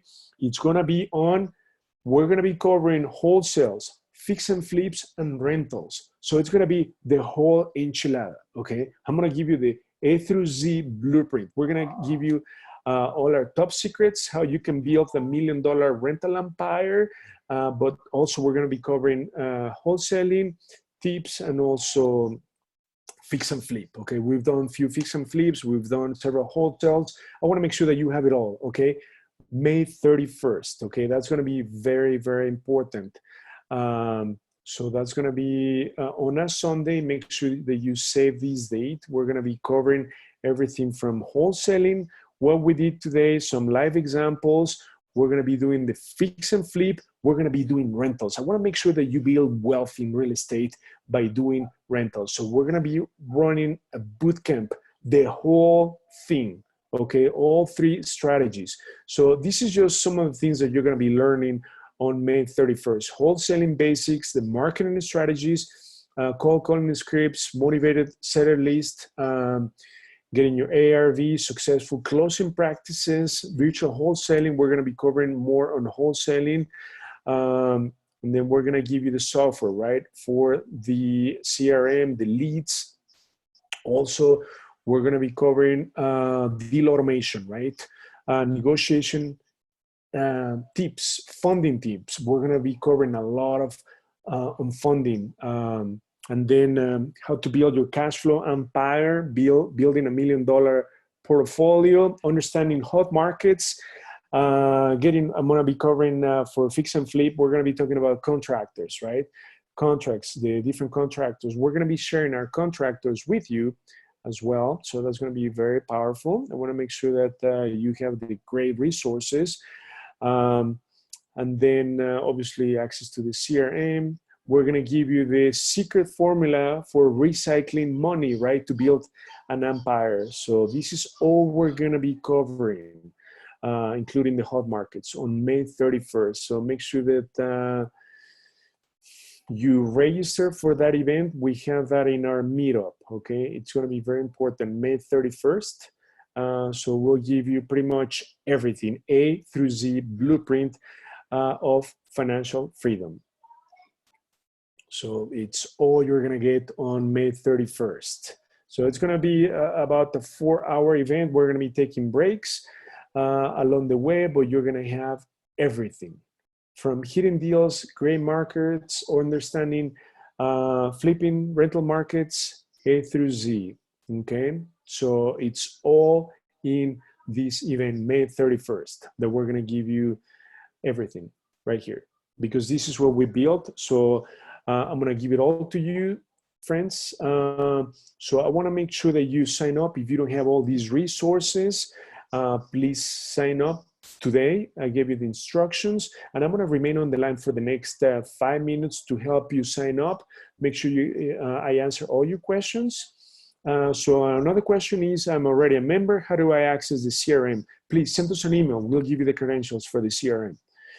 Just curious, what part of Mexico? Okay, so right now we are in Querétaro, but we are in Mexico City, and then we visited Veracruz, Puerto Vallarta, Guadalajara, Michoacán, Morelia, Pátzcuaro, Quiroga. We're gonna go today to up north to San Miguel de Allende. So we're visiting many places. As soon as some places open, we're gonna go there. And so that's what we do on the weekends. We're just spending a lot of quality time, visiting new places, visiting family. So, but it's not about me, right? It's not about us. It's about you. That is why I'm running these events, because I want to make sure that you have all the tools, everything that we have, all the secrets, all the formulas, all the preferred partners for you to have the same financial freedom, to build a rental empire. And right now, I need you to have also a wholesaling arm under your belt. Okay, that is why I want to give you everything that you need to do successful wholesaling.